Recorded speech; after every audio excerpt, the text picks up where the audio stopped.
get nasty on a Monday. It's the Fast Lane on 101 ESPN. Andrew Marsh, Carey Davis, Jamie Rivers. I'm Anthony Stalter. 204. Your time check is brought to you by Clarkson Jewelers, an officially licensed Rolex jeweler. Yeah, 204. We started 2. We supposed to. Typically we do. Yeah. BK and Ferrari a little late today. We saw the kind of day BK was having. It was, okay? he dropped his water. Yeah, he did. Water, he broke his bottle. We're going to give him a go. pass All right. today. Okay. All right. Absolutely. Yeah. Hey, Cardinals take 2 of 3 in Minnesota. Yeah. Looked real good on Friday night. It looked real bad on Saturday, and then got one handed to him yesterday. But a win is a win. They don't ask how, or is it they don't ask how many? They don't ask how, they just ask how many. Yeah, sure. Yeah. You got way. there, Carey. You got there. I had to process it in my brain. Yeah. It's kind of like Wait. the Cardinals. My head up the butcher's. What? Wait, it's going to be your butcher. My what? Okay. It's going to be your bowl. Figured out. All right, so look, it really doesn't matter at this point. They just have to continue to win games, and they've won 4 of their last 6 now. They've taken back-to-back series against playoff teams, and now they got San Diego and former manager Mike Shildt in town. So at this point, you just got to rack up victories. It doesn't really matter what they look like. But that was also a win in which, look, Eric Fetty pitched well. Andre Palante pitched well on Friday. Andre Palante's your ace right now. Well, comparatively speaking, correct. In the starting rotation when everyone's healthy. Jamie? I have a feeling not everybody's going to be healthy. I agree. Just saying. I think it's going to be one of those deals. Yep. Yeah. You're not feeling well, are you? No, I feel good. Yeah. No, you don't feel well, do you? I told you that. Well, What are you doing with that crowbar? Lower back.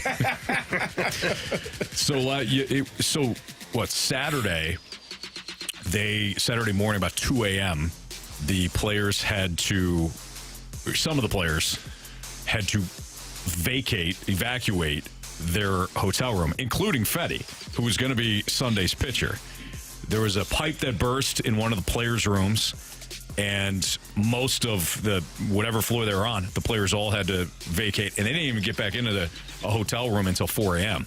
Lars Nootbaar and Pages wound up crashing on Nolan Arenado's suite, sofa bed. Nootbaar couldn't get any sleep. He wound up going back to the same room he was in and sloshing through all the water, apparently. So it was not a great early Saturday morning, but Fetty still pitched well, and they found a way to win. And right now, we've given a lot of crap to Lars Nootbaar. He has turned things around of late. He's had some bigger moments. Nootbaar, Arenado, Donovan, Burleson had an okay series, but it's been those guys that have carried you. The other news, unfortunately, the other takeaway is that Wilson Contreras injured his finger, throwing hand, and I don't know how long he's going to be. I mean, he might be out for the rest of the year. He's had a rough one this year, man. He has. Poor guy. But he'll be a big piece of the puzzle that's missed, especially if the Cardinals are really trying to scratch and claw their way back into this thing. Mm-hmm. That's a big bat out of your lineup that's missing. And in listening to some of the guys talk about it, Miles Michaelis in particular talks about his energy and his enthusiasm, his intensity, and all that stuff. Yeah. Now, knowing Wilson Contreras, even when he had the broken arm, he still hung out with the guys in the dugout and all that. He's going to try and do the best he can, but it's never quite the same when you're not actually playing. Yeah, he's had a rough, career tenure here so far. Just broken forearm, hit by a bat, broken finger, hit by a ball. Feelings. Ran over by a bus last year. It's been tough for old Wilson. He just keeps ticking, though. He keeps coming back. I like that guy. I like him a lot. Yeah. So the Cardinals recalled catcher Ivan Herrera from AAA Memphis yesterday. He's up to replace Contreras, who was placed on the injured list with that fractured finger. Herrera, I don't know how much you can use him behind the plate, but you certainly need his bat at this point. Pedro Pages can take the majority of the time behind the dish. You can't put Herrera back in there because everybody's going to steal on him. But ultimately, it is now Herrera and Pages. Everybody's going to take a turn running on him. You know what I mean, Jamie?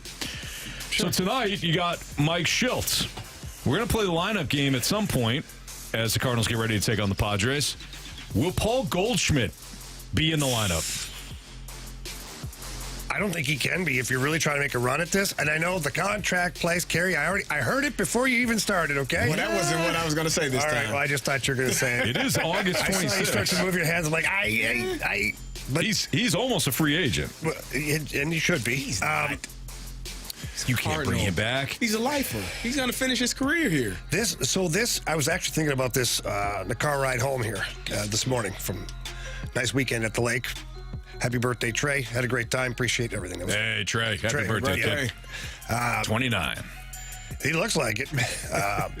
But as I was thinking about the Cardinals and Paul Goldschmidt and him missing 2 to the last 4 games and whatnot, if the Cardinals are looking to part ways, let's say John Mozeliak is really now, he's second guessing because, Carey, you're playing, they'll bring him back, the legacy play. If they're looking to, I don't want to say fracture that, but if they're looking to maybe get away from that, now's when you kind of do it. You start to not play the guy more and more and more, and then it feels like, it's obvious that he wasn't coming back. And Goldie then knew at the same time, like, just didn't feel right. This is the way you do it. Well, as he's your best first baseman. Like Burley, that we were talking about that play that Nolan Arenado kind of booted and Mason. Burley looked extremely uncomfortable. I mean, now it was going 100 miles an hour, I'm sure, but Burley looked like, oh God! And then he made a great play in the dugout when he caught a pop out. So it's kind of so ones you don't have to think about. Yeah, just go play. I think Goldschmidt is going to play. He's your best first baseman, and that's an important position. He's not hitting nearly to the level that you need him to or want him to. And again, I kind of hate, just beating down a player of his ilk. He's done great things, been an MVP. He's had a stellar career, but he's on the tail end of it. And if he didn't know it before this year, everybody knows it now, including him. Like watching him trying to catch up to fastballs, it's frustrating. It's heartbreaking because you've seen him. You wouldn't be able to throw that by him, 2-3 years ago, but you can now. And so watching him play baseball, I'm sure he's more frustrated than every single Cardinal fan put together. All their anger and frustration because he's not accustomed to where he is right now. Yeah. With all that being said, I think he'll be here next year. And I think he's going to continue to play because, again, he's your best first baseman. Burleson, love him. He's not ready to play first base on. Well, he also doesn't get regular reps either, and I'm not going to even. Yeah. I'm not even going to allude to the fact that he might be as good as Gold Glover Paul Goldschmidt. No. But in fairness to Burley, he's only got a handful of reps for playing first base. I hear something beeping. You all don't hear that? Yeah, no, I do. Okay. Yeah. I don't know if it's outside Jamie, or something. I heard it. Sometimes, Jamie, I hear beeps. I hear I see lights. I hear beeps. And I question people around if they're hearing it as well. I hear it too, Carey. Okay. See, because I did. Anthony, you missed the assignment. This is where you have no idea what you're talking about. And you let Carey. I would have gone crazy. I'm not going to do that to Carey. I would have. I'm just not. Yeah, I wouldn't do that either. You're right. Yeah, you would. I got your back. I was listening to audio of Mike Shildt. Oh, okay. So there you go. So May have been the video that Randy Rosarena posted. Oh, that's what the beeps were. There you go. Bunch of beeps. I got you. Wonder what time Shilty and BK are going out for dinner. Yeah, I imagine they probably will hit the hill about, I don't know, 4:30 or so. Nice early dinner. Yeah, certainly. Or maybe it's after the game. They'll get together. Good luck to them. Certainly.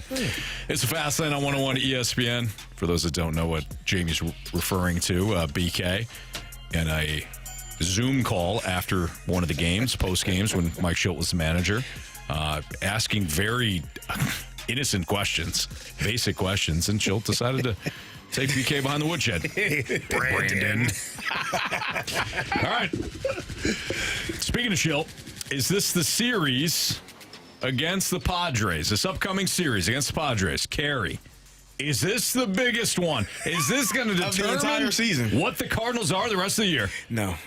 No. Okay. We'll talk about it anyways. Next in the Fast Lane on 101 ESPN. Brandon.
Now, I don't give a who we play.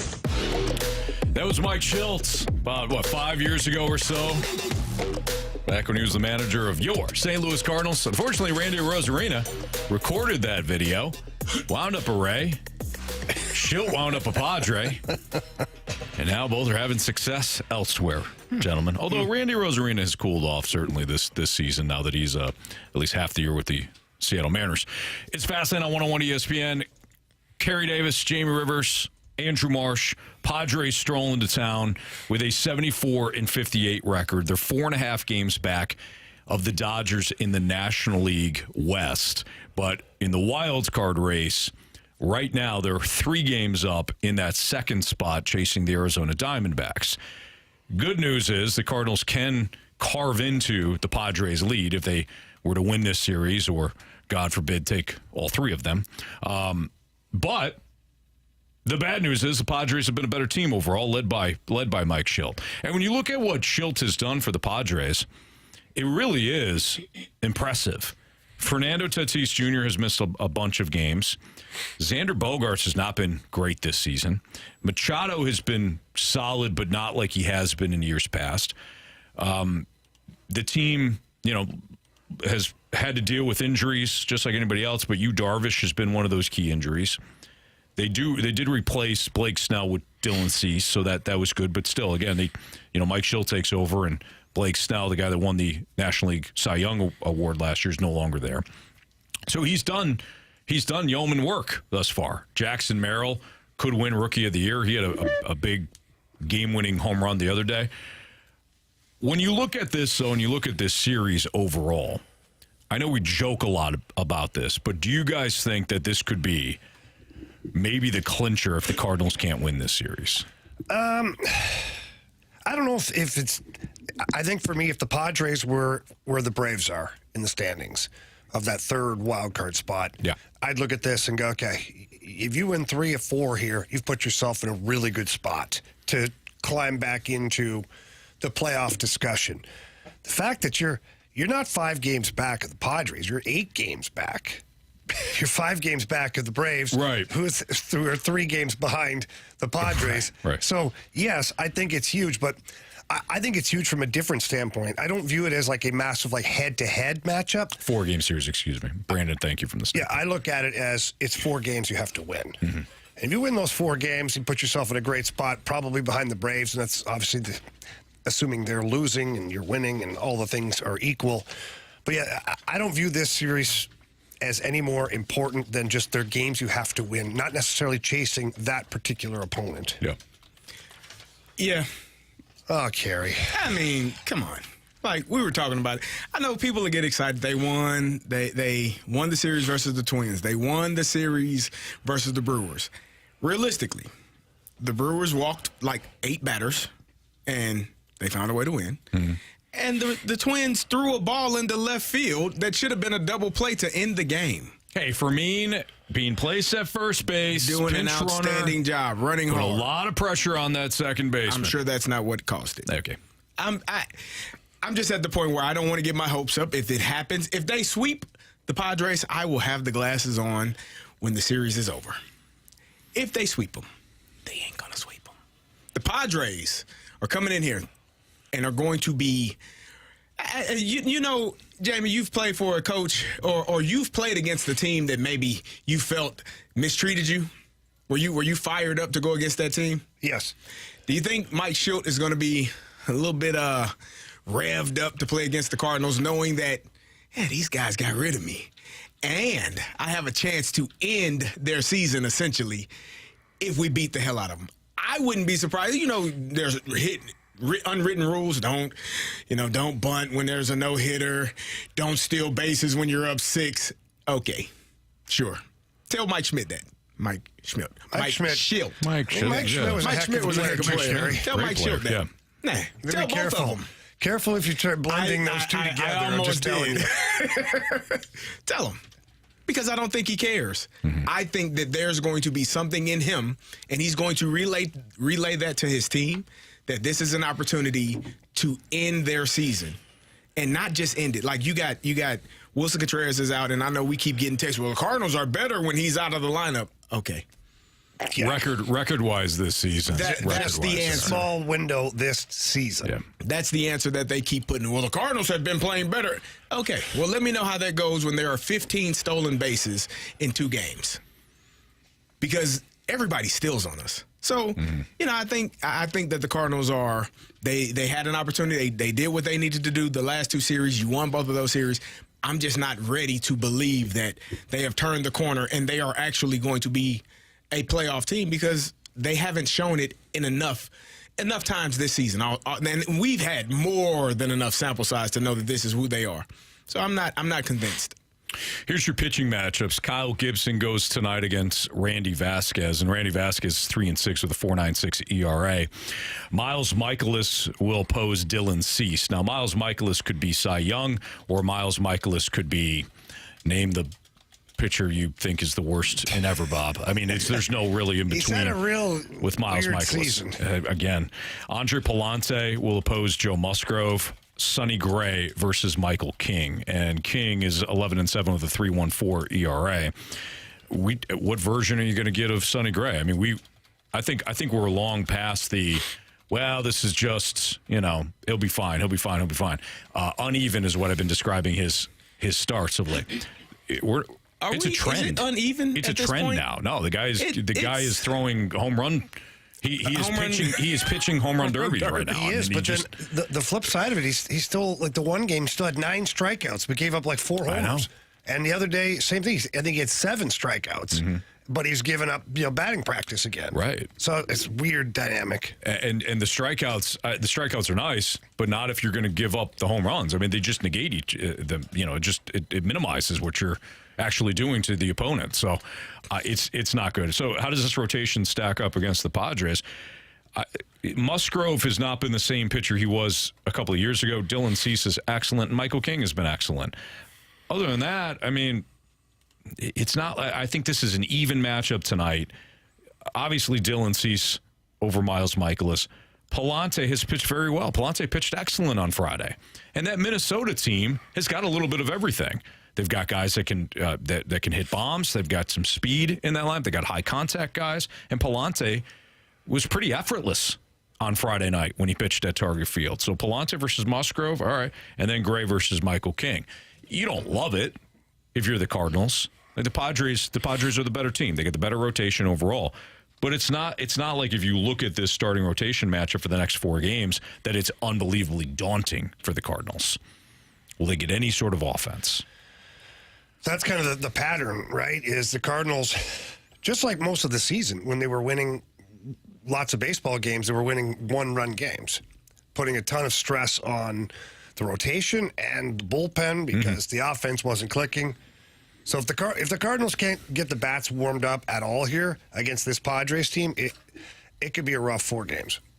Need to get that golf club cover like Pedro Serrano. Keep the bats warm.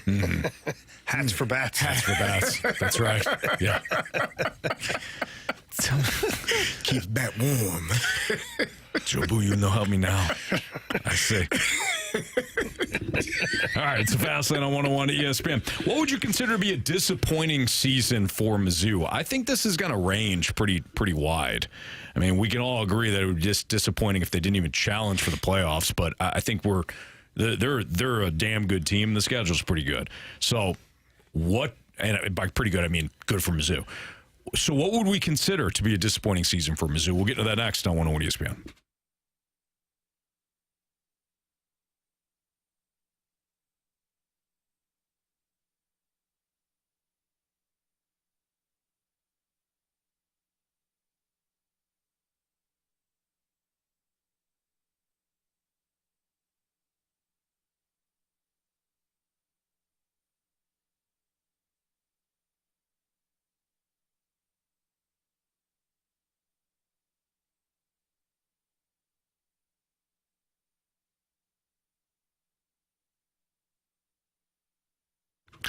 If you have considered redoing your bathroom, upgrading it in any way, Stop pushing it off and call my friends at Mosby Building Arts, because right now they have 3 ways for you to save. It's their big bathroom sale. Again, 3 different ways to save if you're going with a bathroom remodel. They've got an option of 10% off your remodel. They've got 12 months of no payments as an option, or low monthly payments, $200 per month for 120 months. That's how it kind of equals out. But when you think about it, how much are you investing in things that you don't need? A complete bathroom remodel, you put into it. If you ever sell the home, one of the biggest things, especially when it comes to a master bath, they're going to be the buyer's going to be looking at that. You can completely upgrade your home, or if you know you're going to be in it in a while, why don't you do it for yourself so you can enjoy it? If you're tired of looking, maybe you got carpet, or you got an old bathroom, which a bunch of different things that are from 20 years ago. Let Mosby Building Arts completely redo your bathroom and give you ways to save. Again, 10% off right now, or 12 months no payments, or low monthly payments, about $200 a month. It's a fantastic time to call Mosby Building Arts.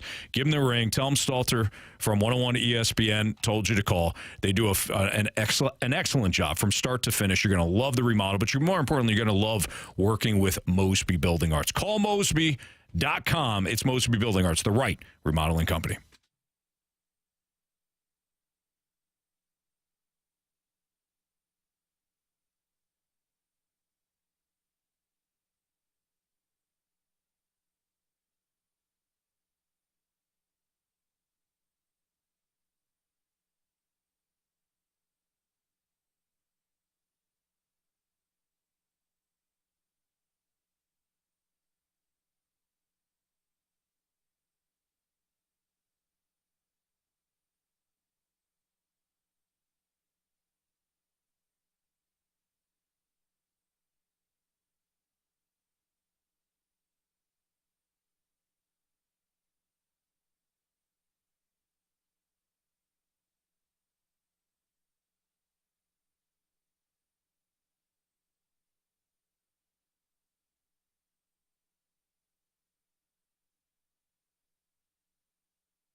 ESPN Sports Center. I'm Andrew Marsh. It's time for a Sports Center update driven by Johnny Londoff Chevrolet. In Johnny Londoff Autoplex, the Cardinals start up a 4-game series against the San Diego Padres after taking 2 of 3 in Minnesota. Kyle Gibson on the mound today for the Redbirds, going up against Randy Vasquez. First pitch is at 6:45. After a 3-1 Leagues Cup win over Portland, City SC played to a 4-4 draw over the weekend. They'll take on the LA Galaxy on Sunday with a 1:45 start time. You can watch that game on Fox. And Florida State upset by Georgia Tech 24-21.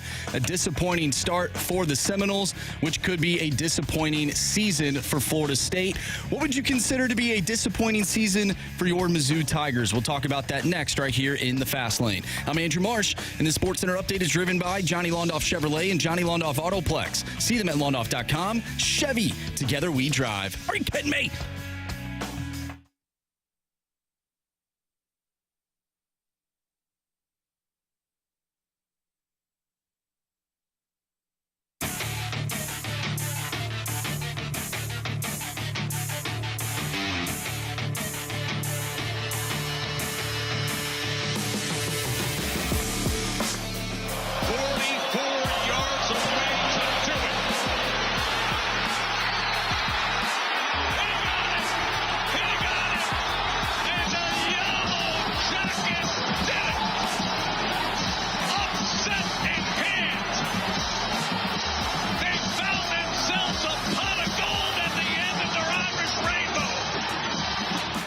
So that was the sounds, and you probably saw at least the highlights of Georgia Tech knocking off number 10 Florida State 24-21 in Ireland.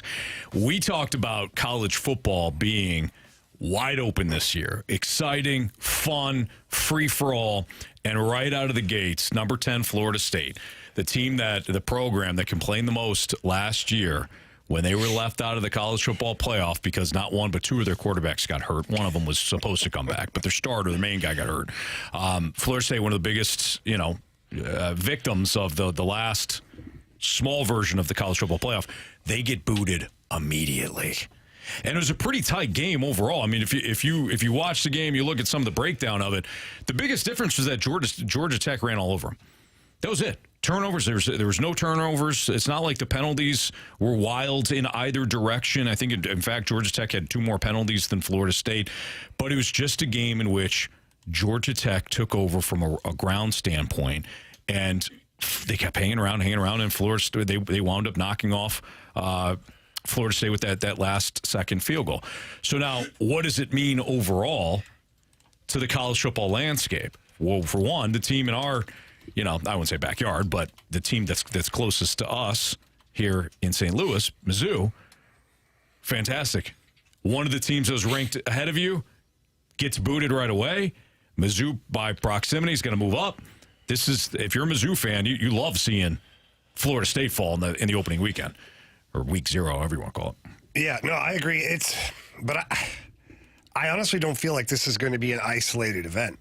Like, I feel like college football is, for the first time in a long time, is going to have a lot of games. You're like, whoa, boy, that's going to shake things up. Yep. Like, some of these big teams they're going to suffer losses. So it's up to whatever program that wants to be in this college football playoff. You've got to be the most consistent, or one of the most consistent programs. Because if you let your foot off the gas for even 1 week, all of a sudden a team like Georgia Tech sneaks up and bites you, and now you're like, ah. For Florida State, they were looking at a season where they were looking to challenge, and now they're like on the outside looking in. Yeah. So, tough one. Oh, they were firmly in the playoff discussion, and now Clemson is favored to win the ACC, and yeah, it's a huge loss. I think one of the benefits of having an expanded playoffs is you're going to have teams with multiple losses more than likely, because in years past, if you lost one game, the season was over. You had nothing else to play for. You knew you were probably not going to be one of the final 4 teams because one of those 4 teams, or all of those 4 teams, are going to be undefeated or have one loss. And so I think this makes it a little bit easier. This is also why it frustrates me. I get frustrated when people say, well, we told you Florida State didn't deserve it. It ain't the same team, man. Like, that's a completely different team that lost to Georgia Tech yesterday, this weekend. That bugs the hell out of me. And that Florida State team did deserve, even though their starting quarterback was down, the second string would have been able to play. They did deserve. Deserve to get what? Rolled? Deserve to have an opportunity, because their defense was one of the top defenses in the country. And so if you get, and that's the only, like, we so focused on the quarterback. The Baltimore Ravens, who was their quarterback when they won the Super Bowl in 2000? Joe Flacco. No, 2000. Oh, Trent Dilfer. Exactly. Like, you can win. You can find a way to win without stellar quarterback play. But You better have that Ravens. had a top that 2000 defense. Ravens, as you know, that was a historically great defense. They had a top defense. I think Ohio State's defense this year is better than Florida State's defense. They had a top defense in the country, and they lost 15 stars. But either way, you know Mizzou, what? I'm happy for you. I'm happy for you because you could still make that argument, Carey. And we all saw a great college football playoff last year because the committee did the smart thing by leaving them out. So we all win. Missouri, because that's where we were supposed to be talking about. Go for it. They need to win 9 to 10 games. I think 10 games, double-digit victories, in my opinion. If they aren't there, then it's a lost season. It's a failed opportunity because the schedule is set up. All of the players that they had, minus Cody Schrader for the most part, are back. The main players, the main guys are here and able to be a part of it for this season, and they are set up to have a really good team. The schedule the schedule gods have leaned in Mizzou's favor probably for the first time in a long time with this much talent that they have. 10 wins, in my opinion, is not out of the realm of thinking. I think that they should be a 10-win team and firmly sitting in the playoffs. Now, if they falter some kind of way, if they lose to a Boston College, if they go to Texas A&M and get, smacked upside the head, like, it could shift, it could change, but they should win 10 games, in my opinion.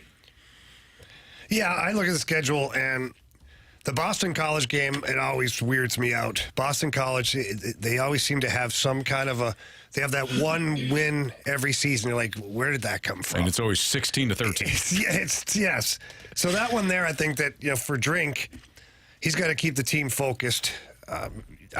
Because to your point, Carey, when they go to A&M, like that's 2 games later, sometimes these young men, and we know this, they start looking past certain opponents. And that's to me is where it's going to show its ugly head for Mizzou. I don't think it's going to be one of the obvious games. Like I think for Mizzou, they have to be guarded because this is the first time in a long time. They're ranked really high. Like the playoff expectations, Drink's had some really good recruiting. Like they've got Luther Burden, they've got Brady Cook. All of a sudden, you start looking past certain teams, and that's where you can screw up. And I think for Drink and for that team, it's going to be staying focused because realistically, when you look at it, I would say, and I don't even feel weird about saying it, I would say they should be undefeated rolling into Alabama for that game. Yeah. And then that game, and then Oklahoma following that. Like, there could be a lot of things that happen, but for me, they should be undefeated rolling into Alabama, and I'm with you, Carey. I think they're a 10-win team. This is part of the fun. You're now good. You now have a good program. Congratulations, right? And it's exciting. It's fun. I did the thing last year. Jamie, you and I both did it. And Marsh, I don't know if you were with us. We all kind of like, we'll see, right?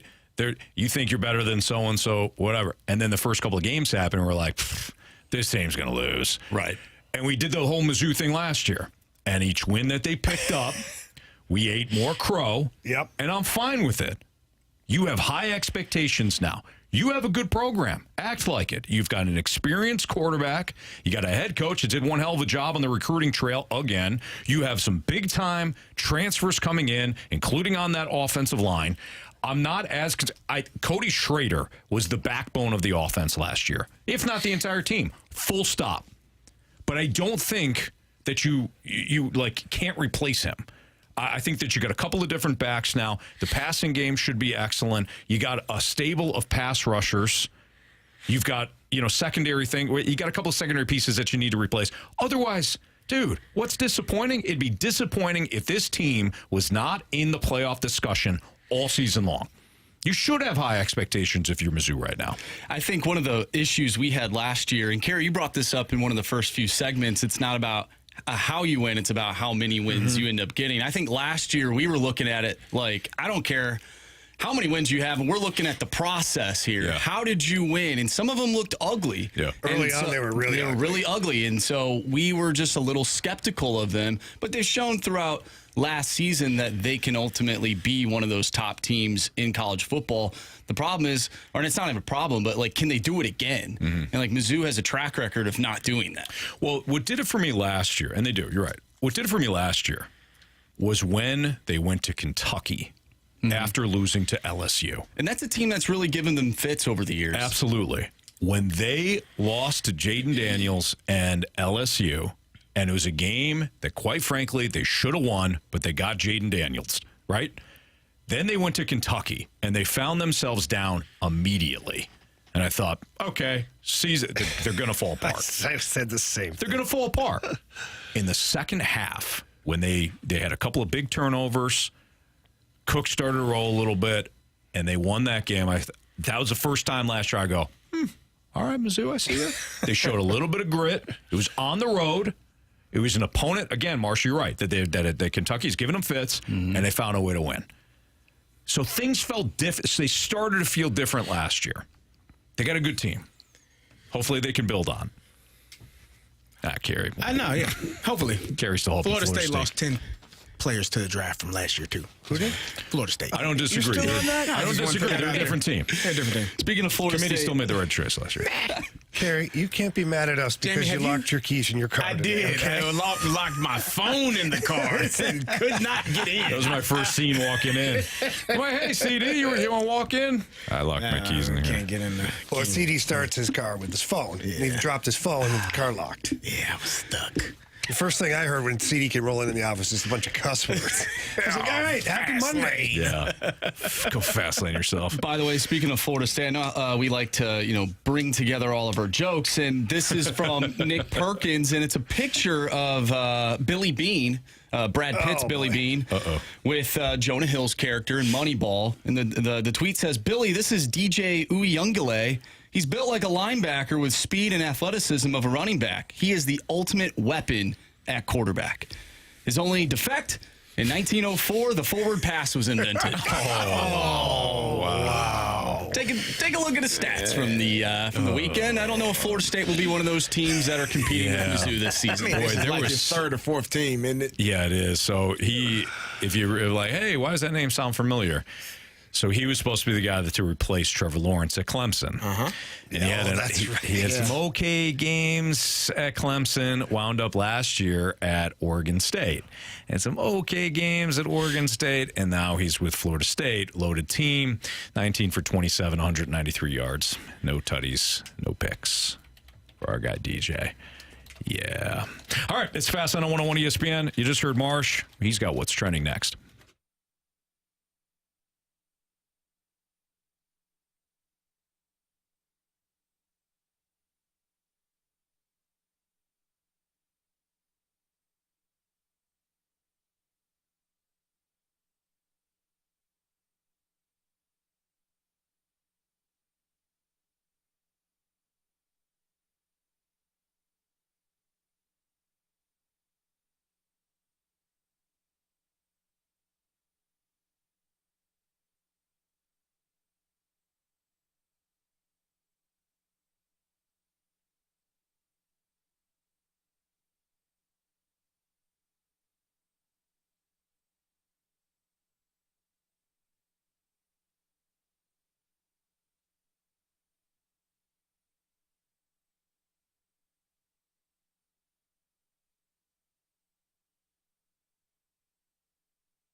The summer is ticking away, and maybe you are thinking about selling your home. It's a different time of year. Maybe you're not sure of when to list your home, what the price should be of your home. Don't worry about that. Call my friend Gloria Liu with Your Home Sold Guaranteed Realty. She's the best in the business. She's been in business for over 20 years, and that's the one thing Gloria does know is where the market is trending and what price you should be asking for your home. And Gloria will sit there with you and agree upon a sales price, and she'll sell your home for that price, or she'll buy it herself, and she guarantees that in handwriting. Gloria Liu also has a database with thousands of buyers. This is why she's so confident in selling your home, because she drives traffic to your listing that can create multiple offers, which can create more money for you at the end of the day. So please, if you're looking to sell your home right now or you're not sure if you should, call Gloria Lou. Tell her Jamie Rivers sent you in. Her number's 314-325-6888. Again, that's 314-325-6888. Or you can always visit GloriaHasTheBuyers.com. And as always, Gloria and the seller must agree upon the sales price as well as the possession date.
That means it's time to play lineup game here in the Fast Lane on 101 ESPN as the Cardinals open up a 4-game series with the Padres at Busch Stadium. Mike Shildt back in town, former Cardinals manager, of course. Kyle Gibson on the hill versus Randy Vasquez. Randy Vasquez, a right-hander. Oh, boy. Oh, Marshy. Oh, Marsh.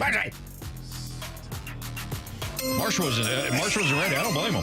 Well, Carey, No reason to be ready. I'm excited, huh? Holy smokes. If we can't see, these things have not been worn in so long. They have so much dirt on them from maybe a month of not being cleaned. This but guy you know doesn't what? want the team to win. No, I do want them to win. Holy smokes. I am a Cardinal lifer. Let's not make a mistake. And it starts tonight. You know why, Anthony? Why? It's the biggest series of the season. There he is. You know? Boy. It took It's him a couple important. of Carey, if I could Took him a see couple your of eyes, segments, I but would he's believe back. you. Got my red notebook, Red glasses. red glasses. Holy smokes. Yeah, you do. Look at I'm you. excited. Okay. Ready to roll. All You right. guys excited? Yeah, I am. Let's go. Yeah. Tell? I'm going to put these back because I can't So see out of fired them. up. We're going to have to power wash those. Yeah. Those are filthy. Haven't been worn in a month, at least. I wore him 2 weeks ago. Oh, yeah. Might be the last time. Just goes to show you how dirty this place is. Unfortunate. All right, Not who the we got in place, bump? just the studio. We got in the bump for the Padres again? Vasquez. Ah, yes. Right-hander. All right. Carey, why don't you go ahead and lead us off? Show us Mason Wynn. I'm watching the Futures game and this thing's all over Instagram. It's like, this guy threw a ball 100 across the. That's awesome. But like, how many throwing errors does he have? Shut up! I thought about that exact clip when Wynn threw out the runner off the kick from Arenado He yesterday. has got a cannon. That's why Burley's Unbelievable. face, by the way. I know he has I know no why catching gear on. He was like, whoa. He almost missed the bag. He stepped on it again to make sure his feet were correct. Like he was flying. I get it. And we talked about it a couple of years ago when BT threw, he threw pitches against Riz, yeah. And we were warming up. And the BT, Riz Olympics. Yeah, and BT leaned into a few pitches. Like, I don't know how fast. A little bit of movement. That thing's humming. You can hear it like through the air. I'm okay. like, I better not miss this ball. All right. This is your guy, I would imagine. Yeah. Show us that big burly guy. You know, kind of closed my eyes and swung at it and did what I wanted to do. Bully to the rescue! All right, so now, guys, now what? So Contreras What's Ollie gonna is do? out. They had Matt Carpenter there yesterday. Yeah, I don't think it's. We got I mean, righty on the bump. Righty on the bump. You think Ivan Herrera is playing? I think he should, yeah.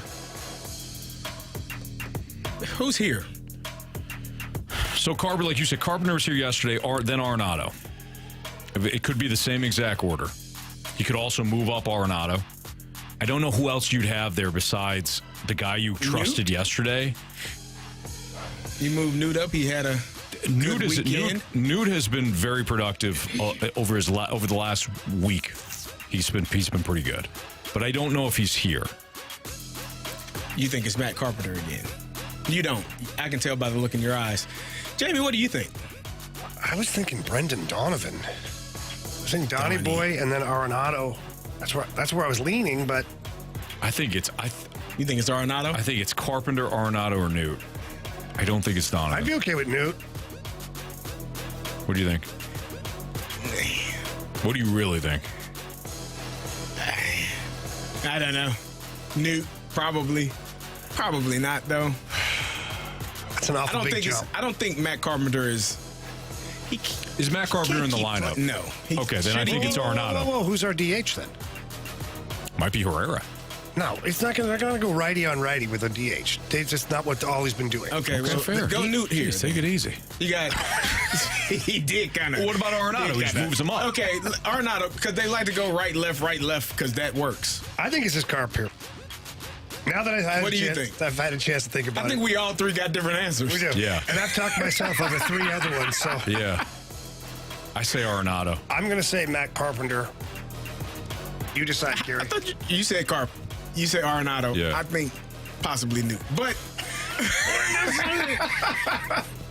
I will go Arenado because of the right. No, this should be a lefty then. No, this should be a righty. Yeah, right, left, righty.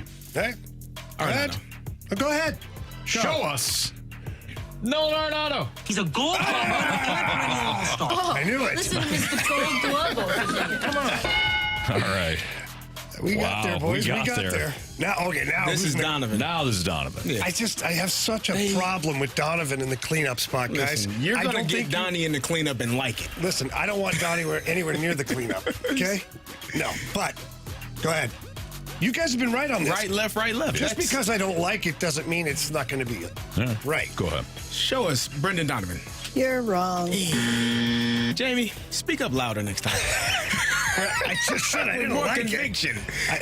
Just say it with your chest. Is Goldie back in here? No way. You think this is Newt? Fam? I think, Fam hadn't been hitting the ball. No, I could see don't Newt. Either. I could see Newt. Okay. I go Big Newt. hit. Actually, Right, left, Good left. weekend. Right, left. Because that matters. They had the pop-up bar, the Newt bar. It's his time to shine. All right. Yeah. Good. Show us. You want me to handle it? Yeah. Show us. Lars Taylor Tatsui. Nude bar. What makes you think Hey. Well, she turned me into a newt. A newt. I got better. All right, I have no idea anymore. You need a right-handed bat. Is it? No. Oh, yeah. Is Goldie playing? Yep. But he's not right Yeah. here. I don't think he's here. I think Goldie's he's, going to be 7. I think he's You buried. think they go Donovan and then Goldie? This could be Herrera. Herrera in the lineup? This could be Herrera. I like that. You want to go Von Herrera? Yeah, go for it. You want me to do it? Yeah. Okay. I just went on a lip with the nude. Show us a Von Herrera. I'm just going to say this right now. I think Von Herrera's going to hit a home run right here. Marsh just literally called that at Ballpark Village. had a vision. There we go. Okay, so we got to stick. Carey, you've been right here. You've been going right, left, right, left. Yeah, this is Donovan. This is Donovan. Show us Brendan Donovan. Donnie. Hey, this headband's pretty cool. So this is going to be Goldie. Yeah. Show us Paul Goldschmidt. Gold! Rich with gold! Gold! Okay. Another lefty here. So hang on. Maybe. I think makes sense. Pages and Scott. Yeah, good call. Show us Petey Pages. You are so wrong. Okay, so Von he's Herrera's not playing. catching. Well, he's bet. Okay, hold on. So Herrera's the catcher. Who else is going to catch? What are we doing? Luken Baker? What are we doing? Hold on. No. Donovan the second. Goldie first. I need any whiteout. So this is Okay, so hold up. if he's catching, you need a First base, Right second field. base. You need another outfielder, right? You got one Tommy new. Pham here. You got Burleson. That would be two. lefty. Do you have? Matt Carpenter. So maybe Carp is your DH and Burley's your outfield. And then Pages in the 9. No, Scott's got to be because you need a Scott center is in the fielder. ninth. Okay. So You don't have to Scott, yell. It's fine. Scott, Burleson in left, Newt in right, and then Carpenter is your DH. Sure. No, What other lefty bat do they have? They they don't have one. Well, it's going to be a lefty because right, left, I think right, this is left Matt matters. Carpenter in the 8th spot. Go for it. I'm with you. Show us that veteran leadership. Behalf of the veterans Nice. and new leadership. Salsa, where's the salsa? No salsa. Okay. Then Scott. And this has to be, right? Yep. Show us Victor Scott. Great Scott. Too fast, too fast! Focus. Speed. I am speed. Woo, If we we got just, there, boys. if we just would have done the Right, the left, righty right, left, we would have at least got Carpenter and 8. All right, run it, Marsh. All right, leading off the shortstop, Mason Wynn. Batting second in left field, Alec Burleson. Batting third baseman, Nolan Arenado. Your cleanup hitter in right field, Lars Taylor Tatsui Newbar. Batting fifth, catching Ivan Herrera. Batting sixth, second baseman, Brendan Donovan. Batting seventh, playing first base, Paul Goldschmidt. Batting eighth, the DH, Matt Carpenter. And batting ninth in center field, Victor Scott II.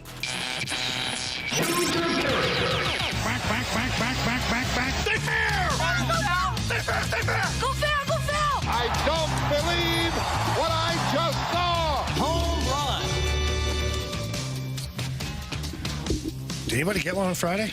I did. Did you? I got a Donovan. three-pointer, too. You was it? Donovan. Brendan Donovan. Oh, so I'm you're- 1 point behind you, I Jamie. was going to say, you're nipping at my heels. What's All the right. score? Jamie has 28 points. I have 27 points. Carey, you have 21. Anthony, you have 9. Am I the only one that doesn't have a 10-pointer this season? Yeah. Well, That's clearly correct. because you got That's 9. the difference. Show us Bet the Board. I want the standings now for Bet the Board. Anthony, you're tied with Carey with 11. You lost on Friday with Not Houston. after tonight. No, Houston won, didn't they, on Friday night? I don't believe so. No.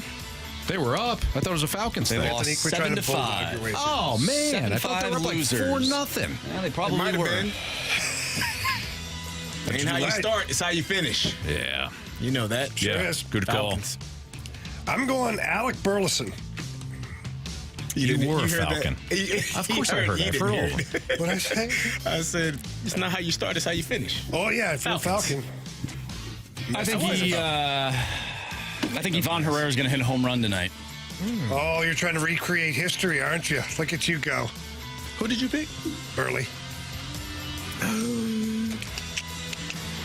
Give me, you know what? Give me Mason Wynn. It's been hitting the ball hard, Throwing it hard. far, throwing it hard, hitting it hard. Give me Luken Baker. Oh, he's trying to go there. have He's going. I have to. I did the same thing on Friday. I don't know who I had, but You had Tommy Pham on Friday. there you go. It's just gonna- I mean, you gotta do it. All right, that's the lineup game. What's up? The water boy said Anthony is not good at math. He's because I'm the only one without a 10-pointer, right? I said, yeah, you got 9. Just reading what the water boy said. I understand. I understand that. What I meant was, I already knew. I thought that was pretty damn funny. I already knew I didn't have 10 points. I was asking if you guys. Okay. I already knew that. Am I the only one? That's the way you asked. That's how you asked, though. Almost like you're confused. Am I the only one without a 10-pointer? Okay. Signaling that the subject, did not have one. Okay. Anthony, I was on the same wavelength as Thank you, Marsh. I appreciate you. Just because you're in the orange reading group does not mean you're in the orange grammar group. Thank you. I was like, no kidding, you don't have a 10-pointer. Sorry. I got what you were saying. Thanks, Marsh. I appreciate it. And yeah, you are the only one with no 10-pointer. Thank you. That's because he has 9 points. Yeah. Yep. Appreciate you guys. Yeah. Thanks, guys. Love you, Anthony. I don't think you do. And I feel that. So, it's fine. I've got anger issues. I've got spite issues. I'm Italian. So, at some point, you guys will feel the wrath. What's trending is next on 101 ESPN.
It's time to find out what's going on in the sports world with What's Trending Now. Brought to you by Goodwill. Donate a car and get tickets to the St. Louis Cardinals.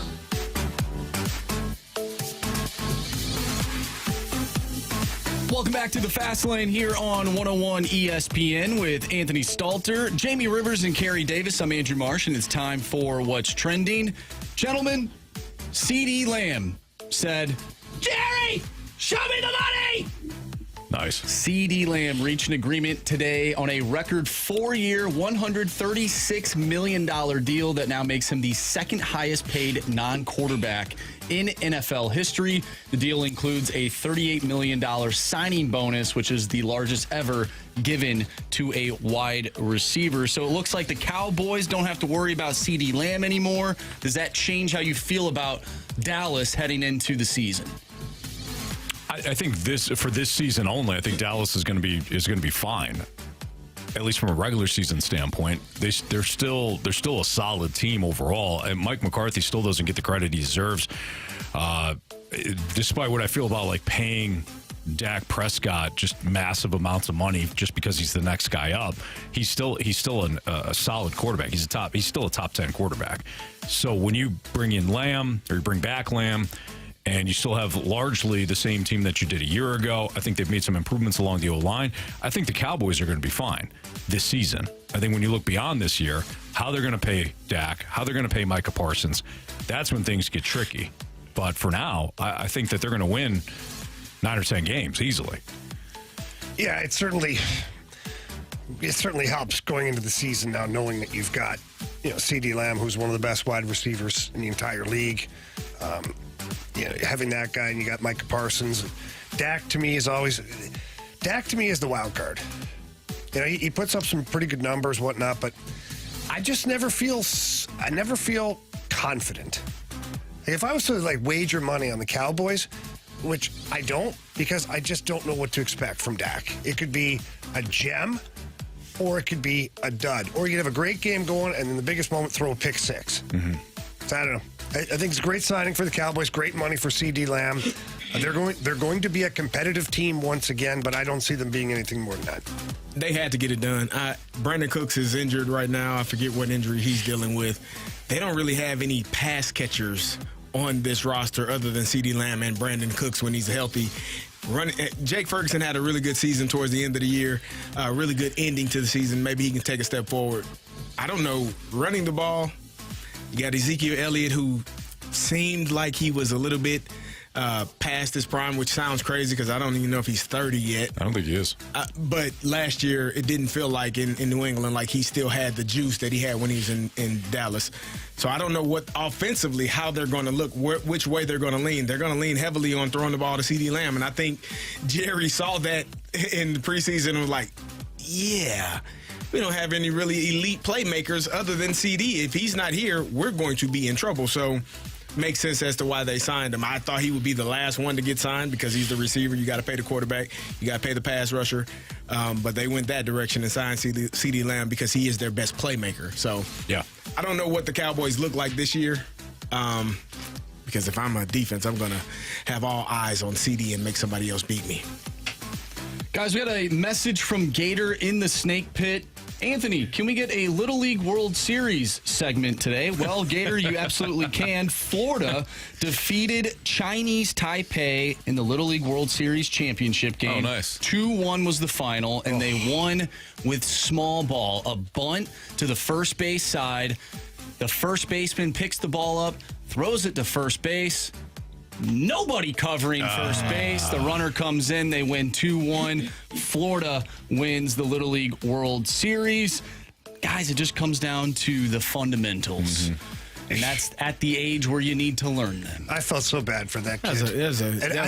I actually think the first baseman came in to charge the bunt. The pitcher grabbed the ball, and then the pitcher threw it to where the first baseman was supposed to be, but he was standing right beside him. That's tough. The ball goes out into right field. Yeah. And it's over. It's tough to see that for little kids. I mean, we have kids, Marshy, not yet, but you will one day. And you see a moment like that, you're like, yeah, just stings to see that. Anthony, you're a second baseman at one point. You're supposed to cover first base. I actually did think about that, but I didn't want to. You didn't want to say it out loud. I didn't want to say it out loud. You didn't want to beat down the Jamie young was man. doing the whole dad thing where he's like, we have kids and. Yeah, it's a terrible play. Don't get me wrong. Yeah, second baseman's got to second baseman's got to see that. The pitcher, I think, actually could have picked up and ran to first base too. He had a moment to outrun the kid, but he just turned and that's too bad. Congratulations to Florida. I know Gator was rooting for Florida. I think I could be wrong on this. Gator would know, but I think Florida also beat that Staten Island team where the head coach was being an idiot. I think so. I think Florida beat them. Did. They also beat Texas in the United States championship game, so I guess the semifinal, essentially. They were down 2 runs in the final inning and came back and scored a few runs to win that game and ultimately go on to the championship game. So they were down, to their final at-bats there in that United States championship game. So it's really cool to kind of see that happen when you're losing and then ultimately take that momentum into the championship game, and it worked out for them. There you go. Congratulations to Florida. All right, that's what's trending here in the Fast Lane on 101 to ESPN. Are the Cardinals' postseason hopes fast-laned because of the Wilson Contreras injury? We'll jump into that next on 101 ESPN.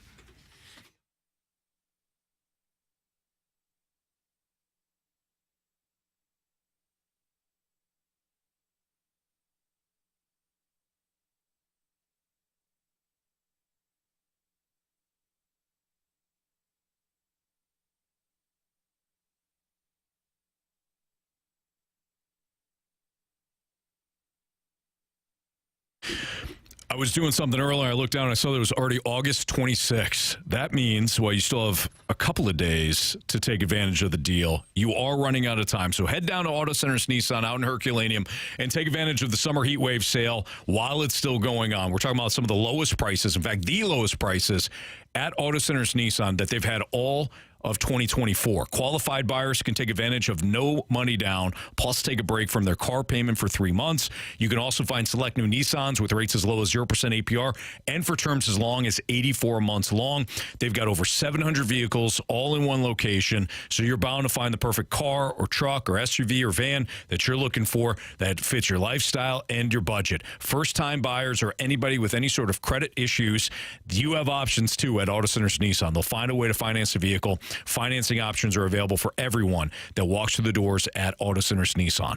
As always, 30-day new car return promise, complimentary lifetime warranty on new Nissans and eligible used vehicles, complimentary 1-year maintenance on new Nissan purchases. I highly recommend, since they have so many vehicles at Auto Centers, to check them out online at autocentersnissan.com. But head down there before the month is over with to take advantage of their summer heat wave sale. It's Auto Centers Nissan, Herculaneum.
intensity that he brings to our team, and obviously, aside from all of the incredible things he does on the baseball field, hits the ball harder than I've seen, the way he works behind the plate, throwing guys out, but to lose that intensity, he'll still be in the dugout bringing it, but, to lose that intensity, I think is, a tough one that we're going to have to deal with. That was Miles Michaelis over the weekend on Bally Sports Midwest talking about the injury to Wilson Contreras. He's got a fractured finger. As we talked about earlier in the show, it's just been a rough season for Wilson Contreras, even rougher than last year when all of his teammates decided to run over him with a bus. That was just a starting rotation. And forth and back and forth. And could have fooled me. If you don't say anything, Jamie, it's pretty much everybody. You're part of the issue, right? I do agree. So Wilson Contreras is out for the foreseeable future. Ivan Herrera was called up yesterday, and now he's behind the plate tonight. And Carey and I were having the discussion before the segment. Why is Ivan Herrera behind the plate tonight? It could be an issue. But it's not like Pedro Pajes can throw out runners. Well, either, they all are essentially the same in terms of throwing runners out. They are one of the worst teams in the league in doing so, have been all year. Wilson included in that. It's a little bit mind-boggling because you go from essentially 20 years of probably the greatest, one of the best catchers to ever play the game to now you can't throw a runner out. Like the run game was controlled. And again, the pitchers have something to do with it, but you knew that people were not going to just steal at will against Yadier Molina. Mm-hmm. And to see that, how this has transitioned into, you play the Reds and they're going to have 5 or 6 stolen bases in a game, that's a bit abnormal. And I don't know what the Padres are going to do when they get on the base paths tonight, but I am sure they're going to try him. Because when he was here, he was not good the last time Herrera was here. He was not good behind the plate. Yeah, so they better try him. Yeah. If I'm on the other team, if I'm Mike Shildt, who we know Shilty's bringing back the bunt, the steal, the hit and run, all that stuff. He's going to throw the kitchen sink at his former club. But it is puzzling to me that you call this guy up and play him right away. Like, you just finished winning a big series against the Twins. You've won 2 series in a row now, and you call a kid up. I know they want the young kids to play when they're up here, but he could have DH'd for this one. No, they don't. No. The thought of if they're not going to play, that's why they're not playing them anymore. That's what Mo said. And Ollie said, no, I'm doing it my way. You remember, Frank Sinatra. Where they were perfectly aligned but saying things completely different? That's right. They're on the same page. That was the one, yeah. I feel you. So I don't know. I find it to be a unique decision to play Herrera right away as soon as he gets called back up. But, I guess it is what it is. John Fitzgerald asked in the Snake Pit, guys, could it be that the pitching staff couldn't hold a runner on? Yeah, absolutely. We've talked about that, too. We've talked that it's not just it's all of it. Yeah. And you know what? This is a good moment, as John brings up. This is a good moment for us to we've whenever we're talking about something like this, we got to really rehash everything again. Yeah. John's right. It's holding runners on. It's a whole deal. It's pitching. It's the pitchers holding the runners on. It is pitch selection. It is the pitcher being on the same page with the catcher. It's everything. Throwing the over, tag. holding them. There are sometimes. Yeah, Gorman missed an easy tag to one time. Yeah, so it is everything. Absolutely. So it's not just the catchers. In the Snake Pit, your mom's boyfriend, Snake Pit, says, our catchers are the only ones in the league that use the pitcher as the cutoff man. That's for the second. Or the center fielder. That's not fair, guys. They're trying really hard. Yes, they are. You're right. And they took 2 of 3 over the weekend, so we should only talk positive about everything Cardinals baseball. I would agree. Yeah. So what do you think? So what do you guys think is going to happen here with Contreras being out? He has been one of the biggest catalysts for the offense when he's in there. Now, I know they're 28-18 when Contreras hasn't played, but his bat not being in the line, but you can't convince me that that's good for this team. When you don't score runs and you got your right. Come on. If you are looking for a slight positive, he has the bat has gotten cold of late. So if you are looking for some sort of positive, Contreras' bat over the last couple of weeks has not been there. Other than that, I don't think it's a good thing. No, at all. I don't either. You better find offense someplace. That's why they brought Herrera back. He can hit. He was hitting the ball really well at one point. Just wasn't throwing people out. No. Which wasn't good. And I figured he would be playing today, but I thought he would be the DH. And Pedro Paez would be behind the plate. But again, maybe he was able to correct some things when he went down to the minors, and maybe it'll look a little bit. No, Anthony, I didn't say anything. You didn't say a word. I didn't say a word. Yeah, I've been around you long enough to know. Maybe you did. Maybe Herrera went down to Memphis. He learned something. Yeah. Mason Wynn's going to lead off tonight. Alec Burleson is hitting second, playing left. Nolan Arenado is hitting third and playing third. Lars Nootbaar is your cleanup hitter. He's in right field. Ivan Herrera is hitting fifth, and he's behind the dish. Brendan Donovan is hitting sixth, and he's playing second base. Paul Goldschmidt is hitting seventh, playing first. Matt Carpenter is your DH. He's hitting eighth. Victor Scott in center. He's hitting ninth against Randy Vasquez, who's got a 3-6 record, 4.63 ERA. Against Kyle Gibson, who's 7-5 with a 4.22 ERA, and he's got 126 strikeouts on the year. I mean, when it comes to like expectations for any series, I don't know what they are anymore. We didn't expect them to turn things around against Milwaukee. They did. They go to Minnesota. Like, hey, prove it. They did. Yesterday, the Twins they hand you the opportunity. Depends on what you do with it. And the Cardinals took that opportunity and won. And now they got San Diego win for 4. I don't care how. I mean, Jamie, you brought up a good point. San Diego has got quite the lead here. But if the Cardinals are to take 3 of 4 and win another series, who knows? Now we can talk. Who knows? Who really knows? If you don't win the series, or if you split the series, man, I don't think there's much to discuss here, because you are getting to the point where it's been crunch time for this team, and I know you can still go on a 17-game win streak. It's possible. Not probable, but it is possible. Yeah. And so if you have goals of making it to the playoffs, you can't split this series, and you definitely can't lose it. No. So yeah, because you're right. A split does you no good. Because you're going to New York next. You got to win. Then you got Milwaukee again. Mm-hmm. Next 10 games. It's go time. Well, Anthony, it's been go time. I don't know. It's go time now, though. Right now? More so than ever. Yeah, it's go time right now. Okay. Typically, winners are made from August 26 on. That's what they say. Who says that? The Romans did at one point. Go get it. Yeah. All right, we've got advice with former athletes coming up next. So if you have any question for Carey Davis or Jamie Rivers, any like sports related question that you're thinking of, or maybe off the field question where it's, I wonder as a former athlete what really goes down. Now's the time, man. Mondays we do this. Advice with former athletes.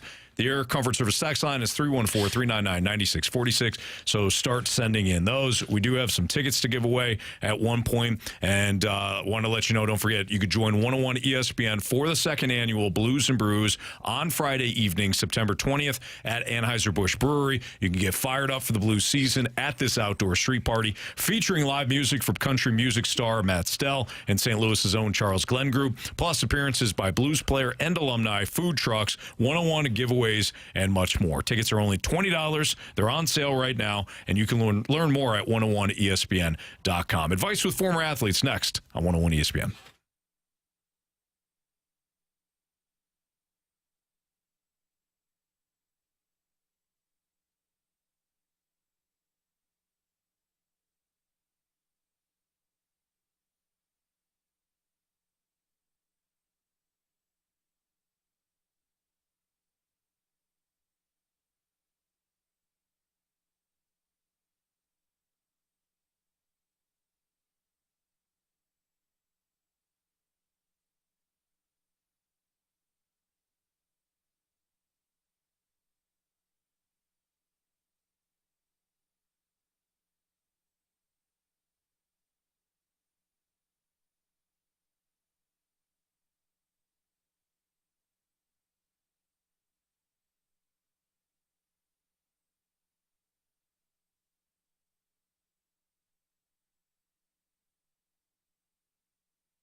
101 ESPN Sports Center.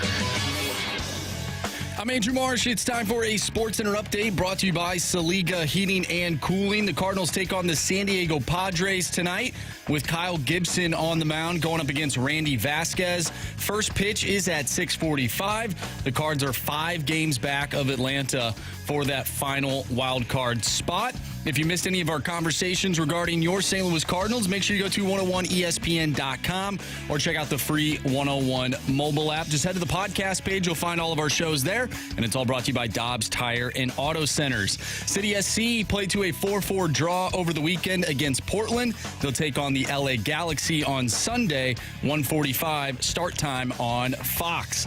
We have advice with former athletes coming up next, so if you have any questions you want to send our way, do so using the Air Comfort Service text line, 314-399-9646. That is the Air Comfort Service text line. Advice with former athletes coming up next. I'm Andrew Marsh, and the Sports Center update is brought to you by Saliga Heating and Cooling, an independent American Standard heating and air conditioning dealer.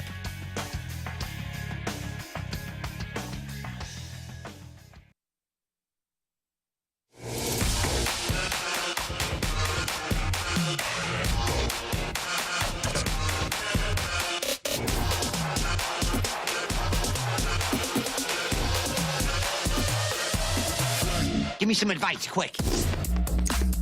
All right, time for advice with former athletes. Our former athletes being Super Bowl champion Carey Davis, as well as former Blues defenseman Jamie Rivers. If you have a question, send it into the Air Comfort Service text line, 314-399-9646. Marsh, take it away. All right, let's start it off with the Chicago White Sox. They're the second fastest team in the modern era to lose 100 games. I'm sure you guys have played on some really bad teams. Maybe not as bad as the White Sox, but what would you say to the guys in that clubhouse that get up every day and go to work knowing that they're probably going to lose? Play some Tupac, keep your head up. That's all I got. Ain't nothing you can do, man. I was on a team that went 1-11.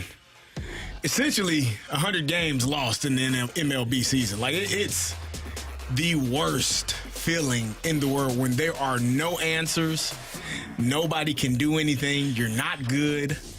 You just keep going, man. Keep waking up every day and keep playing, whether that's college, NFL, NBA, hockey, Major League Baseball, whatever, NHL. Like, you just have to. The bright side is you still get paid, regardless of how poorly you play. Bad side, maybe not that long if you keep playing that poorly.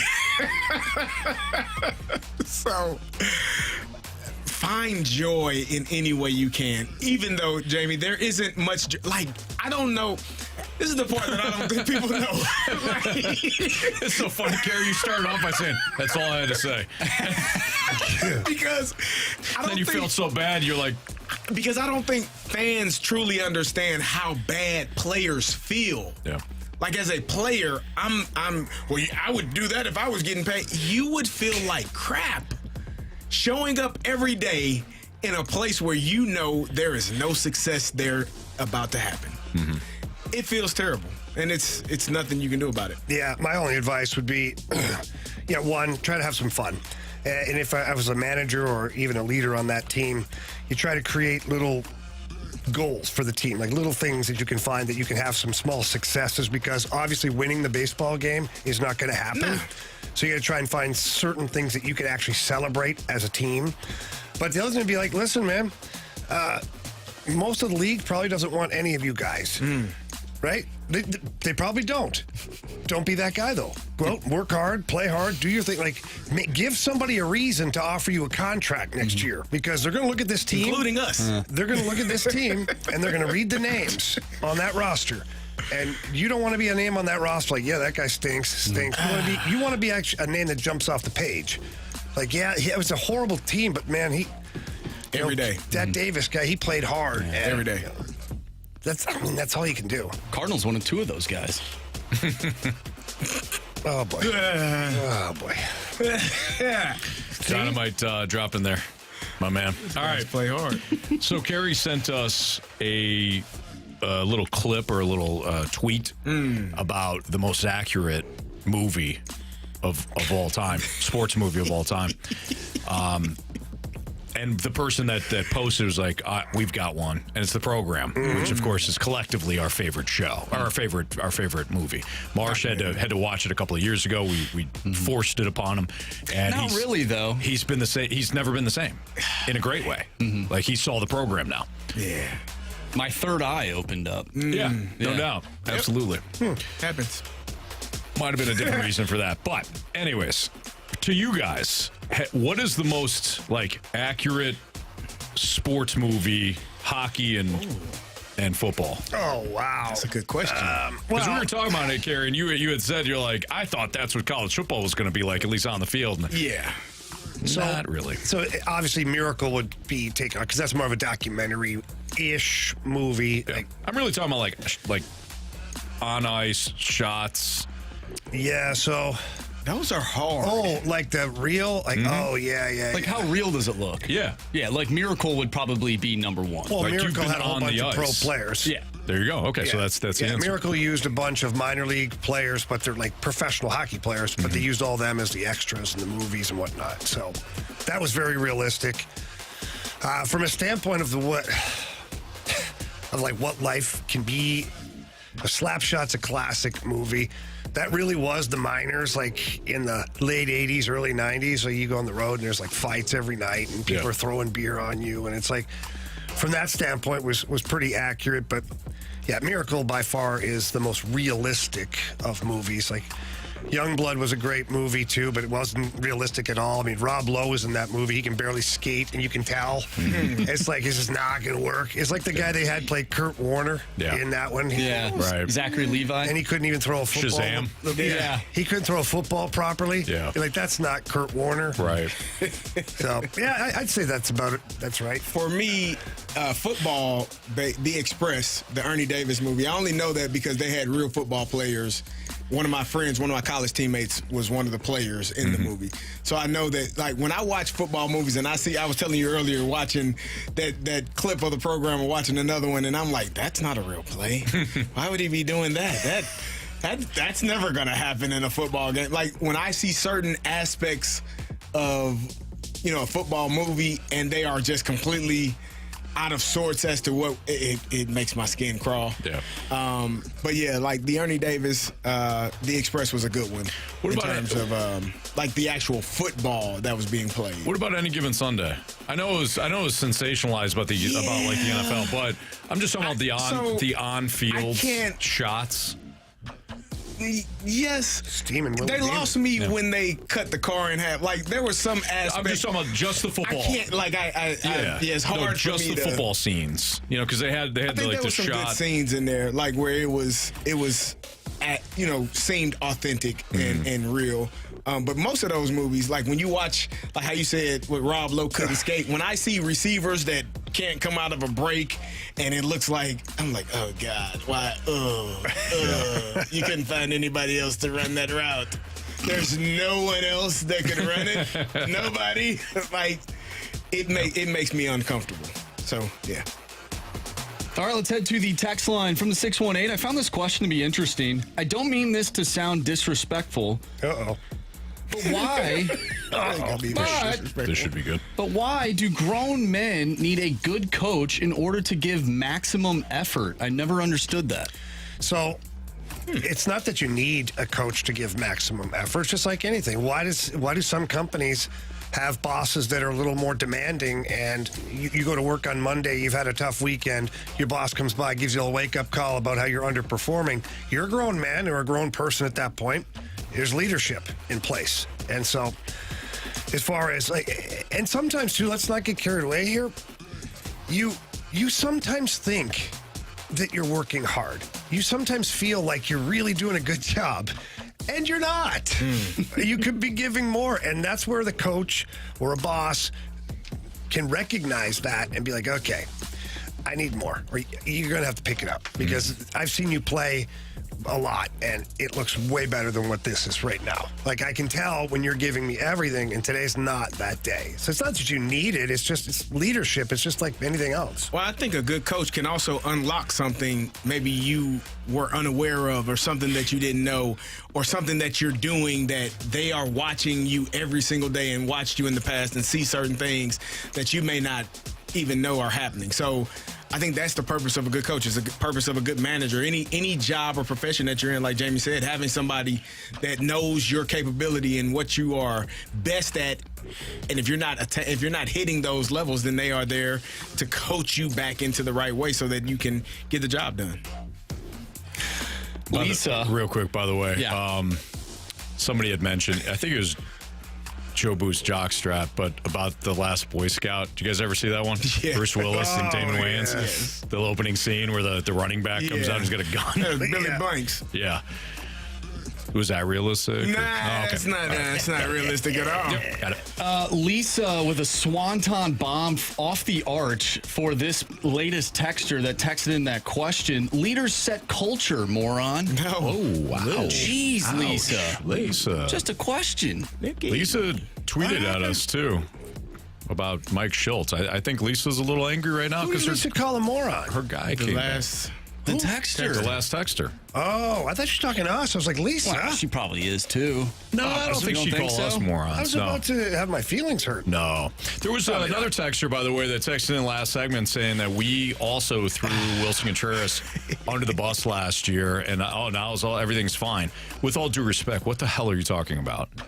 Yeah, I've never once thrown him under the bus. We'll be open if, like, you have examples of us throwing, but we always backed Contreras. Do we have a conversation about, like, his defense and stuff like that? Sure, but we also, in fairness to us, talked about his defense improving this year.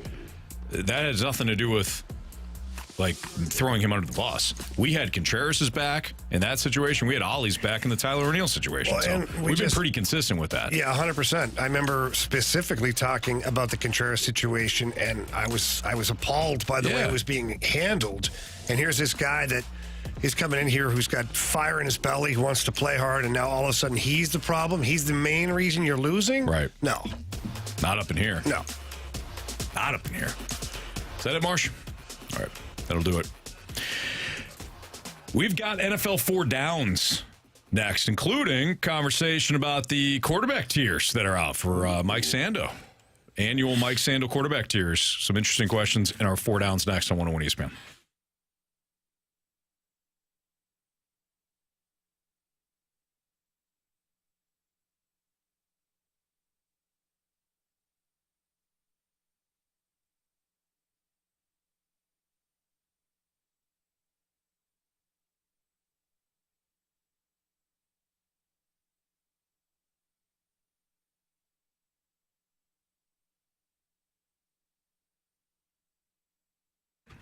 The Missouri Athletic Club, great spot. I love going down to the West Clubhouse to get my workout on. But a lot of times when I'm in there, too, whether I'm talking to somebody and they've got upcoming events going on and I'm like, hey, what do you guys got coming up? They got different speaker series constantly that they have at the downtown clubhouse. They also have various clubs within the club, whether it's something for me or the family. I enjoy it, and I love that they post it, and they've got something surrounding every single holiday. I know at some point they'll have something for the kids for Halloween or Thanksgiving. It's a great spot, 2 spots, in fact, the Missouri Athletic Club, whether it is from a workout standpoint, a networking standpoint, or involving the family with different clubs. That's my MAC, Missouri Athletic Club.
need new Gauntlet contestants, so if you want to participate in the Gauntlet, we got that coming up in about 10 minutes or so. Just send in Gauntlet to the Air Comfort Service text line, 314-399-9646, and you'll have an opportunity to take on one of us in the upcoming Gauntlet.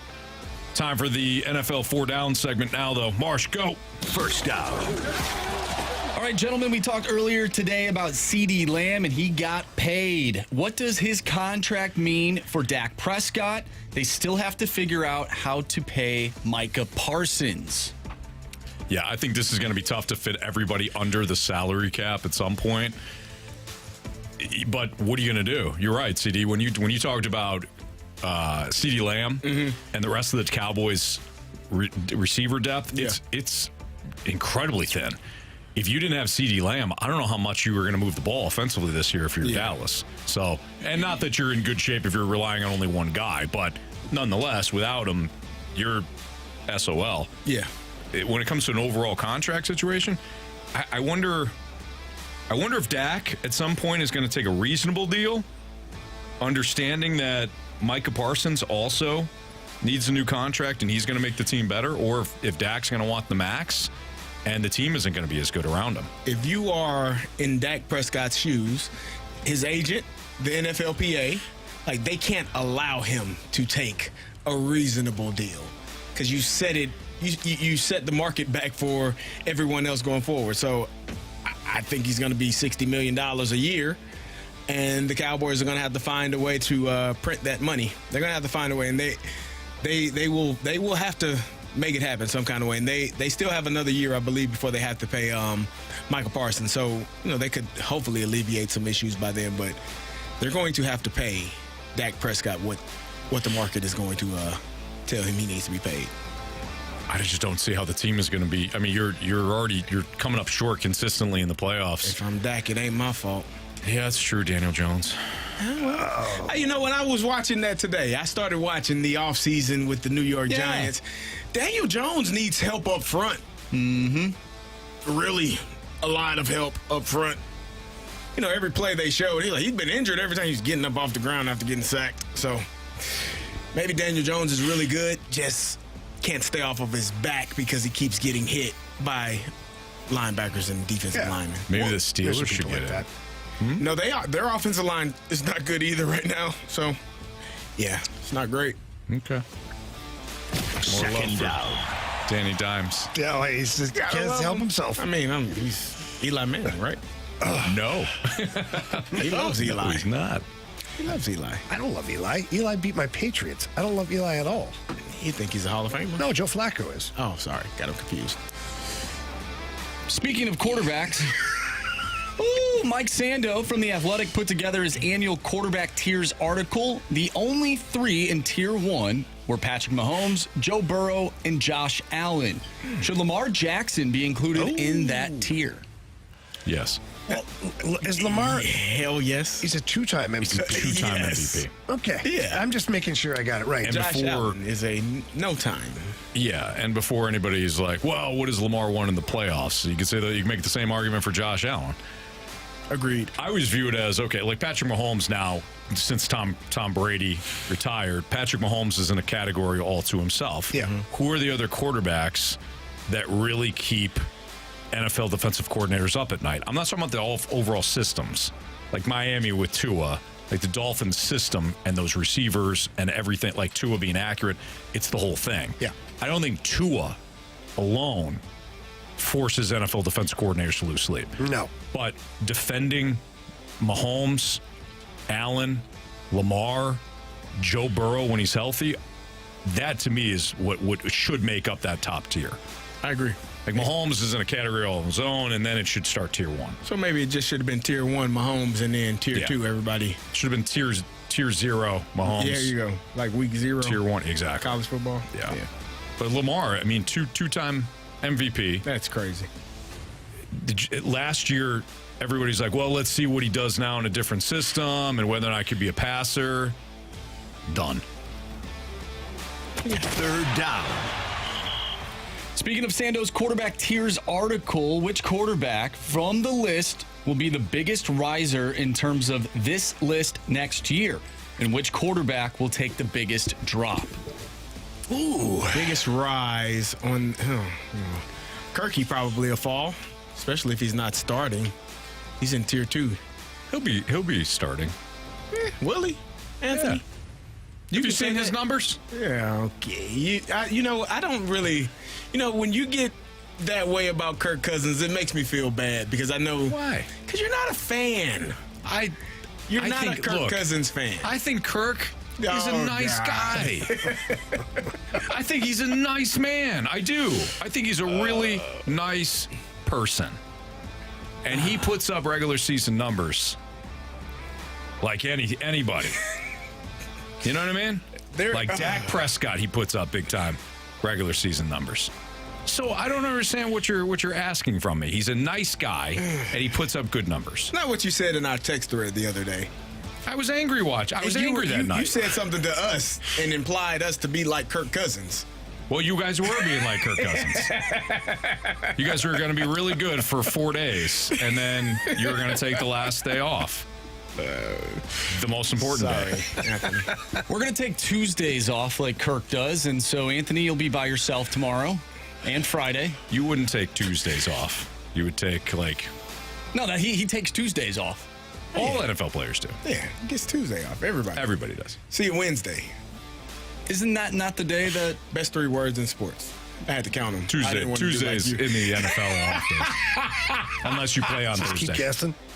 I'm just Best 3 words. confused No, 4. why they made a big deal about Kirk not being at the field on Tuesday in the quarterback documentary. We're off on Tuesdays.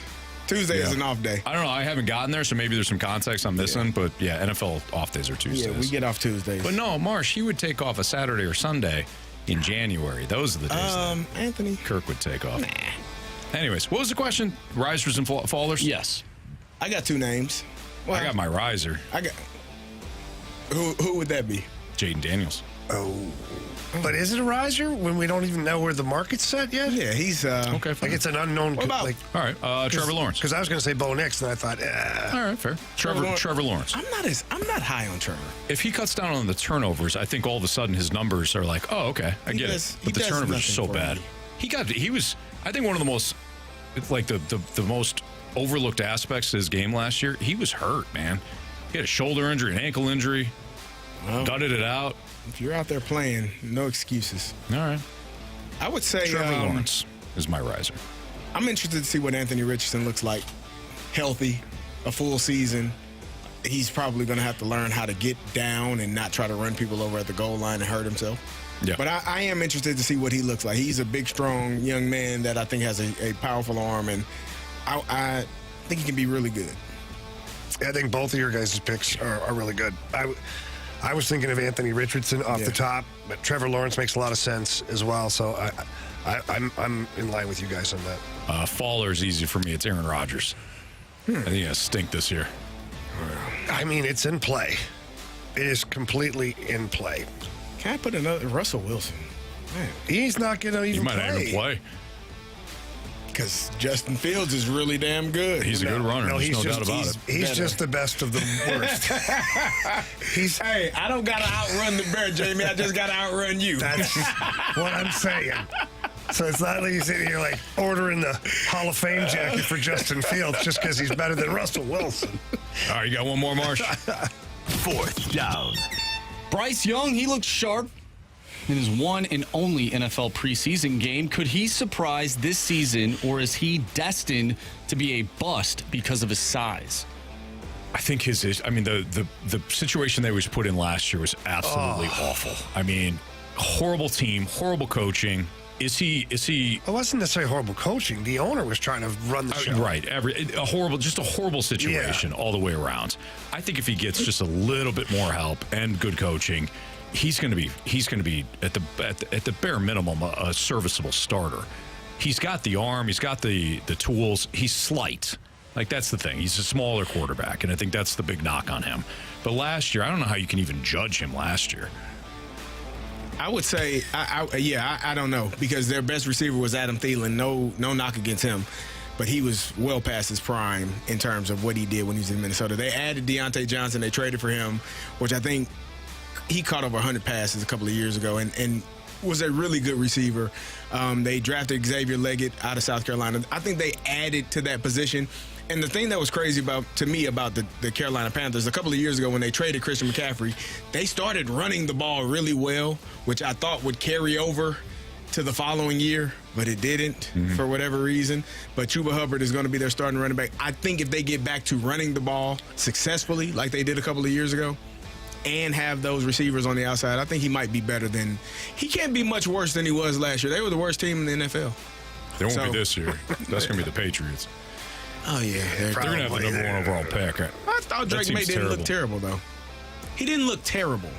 So the problem with Drake May and even Bryce Young is like they're playing against guys that will not be in the league in 2 days. Including their own teammates. Right, seriously.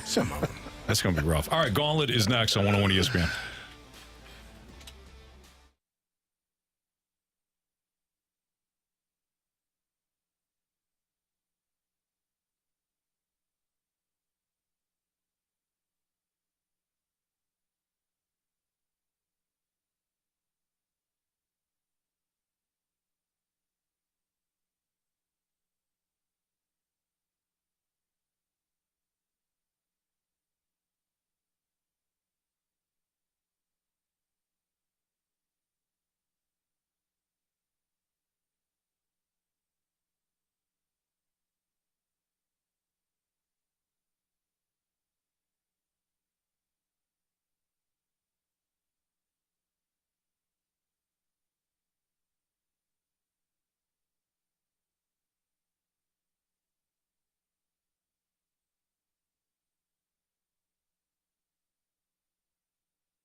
The real estate market is tricky, and selling your home right now can be very difficult. The market has been all over the place, and interest rates are changing all the time, and maybe you need the advice from somebody. Well, let me give you her name. Her name is Gloria Liu with Your Home Sold Guaranteed Realty. Gloria's been in the business for over 20 years. She's really knowledgeable when it comes time to list your home, what time of the year, how much you should ask for your home, if there's any improvements that should be made to help sell your home. Gloria Liu is there to help you. Gloria has a database with thousands of ready, willing, and able buyers, and all that does is it enhances your opportunity to sell your home and hopefully sell it quickly too, maybe multiple offers. That's more money in your pocket as well.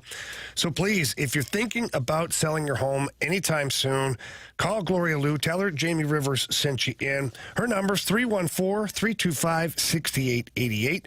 Again, that's 314-325-6888. Or you can visit GloriaHasTheBuyers.com.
Warriors. 4 categories, 1 challenger.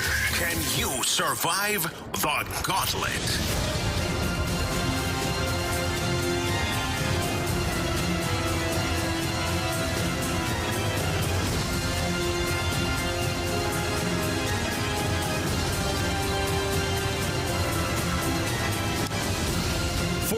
Your time check is brought to you by Clarkson Jewelers, an officially licensed Rolex jeweler. We welcome in Taylor to the show. What's up, Taylor?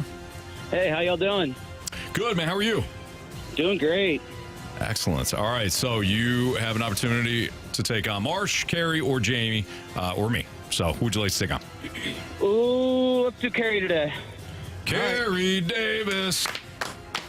You know, when you all have done that every time, I don't think I've won. That's not true. I don't think. Carey, I we're going to believe in continue you. to do that. All right. I appreciate it. I believe in you. Yeah. I'm very superstitious. Good luck, Taylor. Today, things are going to be different. All right. Today is your day. Today is the day. Mm-hmm. Tonight is your night, bro. All right, Taylor, tell Marsh to spin that wheel. All right, spin that wheel, Marshy. What are we hoping for, Taylor? I'm not going to say because it's not going to happen. Oh, he's catching on. Very That's well very played. smart. All right. Marsh, what do we got? Well, slowing down. Hockey. Hockey. How do you feel about hockey? It's top 3 for me. Okay. Okay. All right. Top 3. Top 3 out of 4. Yeah. Okay. We're top 3 out of 3 of the sports that are there. That's right. Since random's the other one. Thank you, That's Marsh. a good point. Maybe we should throw basketball in the mix. Yeah, no. Okay. Okay. We can do soccer. Yeah. Carey wants that. Carey loves basketball. Sure. All right. Jamie doesn't care about Carey.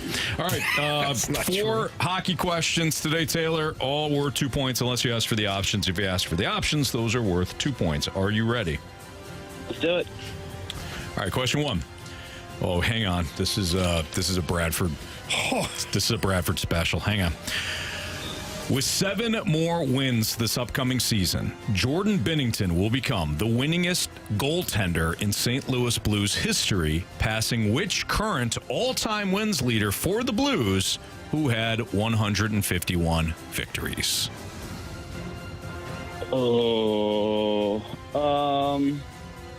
Say Mike Liut. Final answer? Final answer. All right, Taylor, question 2. Brian Elliott had 25 shutouts as a St. Louis Blue, the most in franchise history.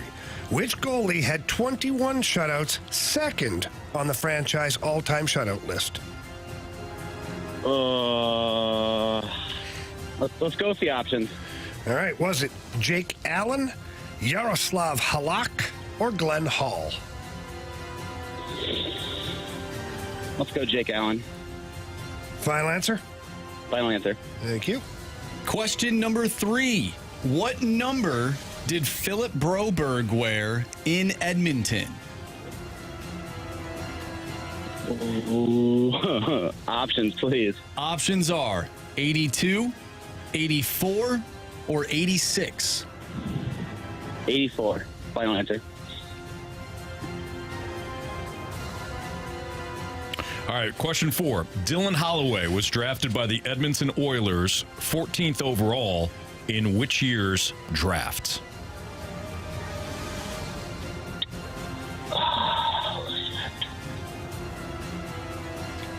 Options, please. 2018, 2019, 2020. 2019. Final option or final answer. All right, let's bring back Carey from the Cone Silence. Taylor, how you feeling, man? Not great. Okay. All right, let's see what Carey does with his opportunity here. Well, Carey's coming in well hydrated. He's got his propane tank of water ready to go. I think about that every time. Ready to rock. All right, Carey, how was the Cone of Silence? Oh, it's quiet. Silent, huh? Yeah, silent. Yeah. All by myself. Well, got your water. Better pack a lunch. Okay. Hockey is the category today. Okay. Hockey. All right. Question number 1. Excited. With 7 more wins this upcoming season, Jordan Binnington will become the winningest goaltender in St. Louis Blues history, passing which current all-time wins leader for the Blues, who had 151 victories? Ooh. I don't know if the options help me here. Curtis Joseph, final answer. Question 2, Carey. Brian Elliott had 25. Sorry. Moose was on my mind, too. Go ahead. Brian Elliott had 25 shutouts as a St. Louis Blue, the most in franchise history. Which goalie had 21 shutouts? Second on the franchise all-time shutout list. You know what? Give me the options. Was it Jake Allen, Yaroslav Halak, or Glenn Hall? Oh.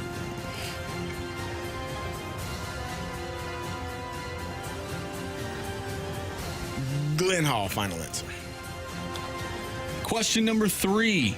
What number did Philip Broberg wear in Edmonton? 21 is what I see. Or was it 17?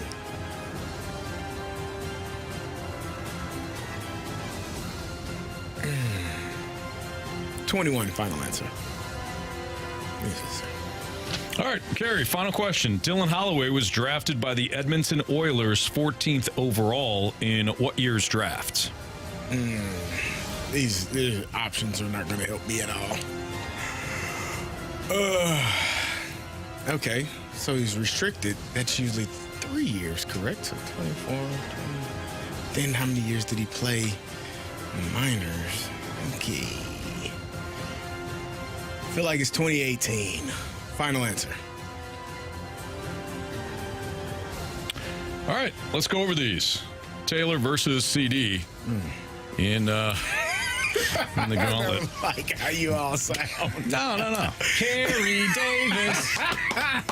Come on, Carey. Oh, man. Dylan Holloway was drafted by the Edmonton Oilers 14th overall in what year's draft? Taylor, you went with 2019. Carey, without the options, you said 2018. 2018 was an option.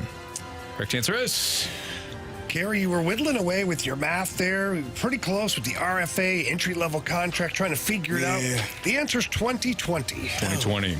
So 0-0 between Taylor and Carey. What number did Philip Broberg wear in Edmonton? Taylor, with the options, you said 84. Your options were 82, 84, 86. Carey saw 21. 21. Or 17. Well, neither one of those, huh? Not an 8 in any of them. No. Correct answer is... Well, Philip Broberg will wear number 6 for the Blues, and he wore number 86 with the Edmonton Oilers. So we're still tied. Goose egg here in the Gauntlet. All right. Brian Elliott had 25 shutouts as a St. Louis Blue, the most in franchise history. Which goalie had 21 shutouts, second on the franchise all-time shutouts list? Taylor, with the options, you went Jake Allen. Carey, with the options, you said Glenn Hall. Correct answer is... Glenn Hall is 4th on that list. Jake Allen with 21 shutouts. So, Taylor is on the board, 1-0. Comes down to this, boys. With 7 more wins this upcoming season, Jordan Binnington will become the winningest goaltender in St. Louis Blues history, passing which current all-time wins leader for the Blues, who had 151 victories. Carey, you said Curtis Joseph without the options. Taylor, you said Mike Shildt without the options. Both were options. Jake Allen was the other option. Okay. If it's Jake Allen, Taylor wins 1-0. If it's Mike Shildt, Taylor wins 3-0. If it's Curtis Joseph, Carey wins 2-1. Taylor. You have chosen wisely. It was Mike Shildt. Mike Shildt was the correct answer. Taylor, you win 3-0 today over Carey. You just pitched a shutout, my man. Nice job. You'll be back tomorrow. that was a tough one. Yeah, it was. Hey, you won. John Taylor. You're going to be back tomorrow. Right on. I can't wait. All right. We'll call you tomorrow. Nice job. Right on. Talk to y'all soon. Yeah, buddy. Have a good one. You too. Hey, it was a tough one, Carey. You tried. You tried your best. Good effort all the way through. You answered every question. You did. Carey Davis. Yeah. You'll get them next time. That's a tough one. That was tough. Yeah, those were tough. That wasn't easy. Carey, you should take Thursday and Friday off. You know what? I know that was stressful. We talked about this, and I'm going to be the first to do it. Going to the penalty box for this next segment. Are you? Yeah. Wow. You kind of like that. Disappointed in myself. All right. We talked about a rule here. Should you lose in the gauntlet, you got to do the next segment in the penalty box. You have to face the corner, too. Well, it's going to be hard to talk. You can turn my mic on over there, right? Yeah. All right. I think it'll be the first time I've used it. Yeah. I'll see you all in a segment or so. All right. I'll be back. All right, I like the Carey's accountability. going. Shame. I like that. Carey's going to the. Shame to myself. And I got the it. penalty So if you're box. wondering what we're Zero. talking about, you can jump on the Air Alliance YouTube channel and you'll see Carey sitting over in the corner. All right, we have. Computer. No, well, it's a penalty box, man. At least you got the Lindenwood Tiger or Lion, excuse me, You have to Lions. put it on. Where the helmet? Yeah. The helmet of shame. Oh, that doesn't fit. Yeah. I was about to say it honestly wasn't a punishment until Carey tried to put it on. Yeah, it's bad. Because it's a sweet helmet. It's not great. Ridiculous But right now. look at he's putting his earphones through the ear holes. He looks like the. Remember the great Gazoo in the Oh, yeah. Flintstones? Yep. Looking good, Carey. Thanks, guys. Looking good. Can you hear us? I can't hear a thing. All right. Yep. Has Sonny Gray lived up to your expectations? Has Sonny Gray lived up to our expectations? It's a proper segment after you got shelled again on Saturday. That's next on 101 ESPN.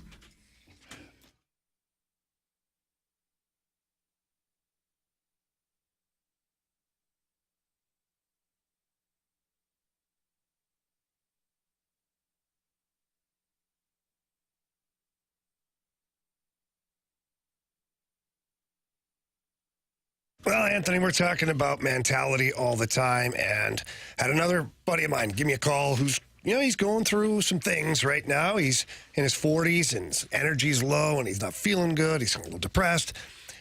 Asked me about mentality. I said, listen, it's easy. You just have to drop into either location at South County or Chesterfield. Tell them that Anthony and Jamie sent you in. You're going to sit down with a board-certified physician, and they already know what they're asking you. Going to ask you how you feel and whatnot, and then you're going to go through the whole process, blood panel, and they will fix you. I told you, they will fix you. I guarantee it. Well, it's amazing, right? Like you're not just talking about working out and having the energy to do so and all that. You're talking about like a mood stabilizer too, because low testosterone levels can impact whether or not you're irritable, if you're impatient, if you're angry, all the time. Like all this stuff that I didn't know about until Jamie, you and I went down there, and then now that we're on the program and stuff, it stabilizes you. Now it's not a magic pill. You got to get into the work. You got to get into the gym. You got to eat right. You got to get your sleep. All the things that you should be doing as it is. But man, if you get it all lined up in the right direction, mentality is fantastic. And like Jamie said, you get 2 different locations, 2 different options. You could also check them out online, lowtusa.com. But do yourself a favor. Stop down there. A lot of times insurance will cover the cost of the program. But the bottom line is this. You feel great. You do more, and you get your life back from the standpoint of you start feeling a lot younger, accomplish a lot more stuff. It's mentality. Again, tell them Jamie and Anthony sent you.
This one to right, deep. Beckett goes and gone.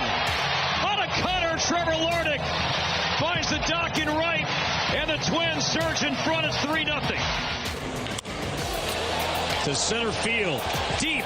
Beckett goes. Scott at the wall. It is gone. Trevor Larnach, a 2-homer night, and it's 5-0. That sound courtesy of Bally Sports North as the Twins roughed up Sonny Gray. Fortunately for the Cardinals, it was the only game that they lost at Target Field, but it was an ugly start for Sonny Gray. He allowed 5 runs on 7 hits, 2 walks while striking out 7 over 6 innings to take the loss versus the Twins. It's a fast line on 101 ESPN. Sonny Gray gave up a pair of home runs to Trevor Larnach, accounting for 4 of the 5 runs on the right-hander's line. It was the 3rd straight loss for Gray, who has given up 13 runs across 16 innings with a 22-7 strikeout-to-walk ratio in that span. So for the season, he's still got a 4.07 ERA with a 1.13 WHIP, and the strikeouts are all there, 175-36, over 141 2/3. I don't think Sonny Gray is necessarily pitching terrible. He's not keeping the ball in the yard, though. And maybe the two just go together. It's so funny you're over that. I know. It's so bad.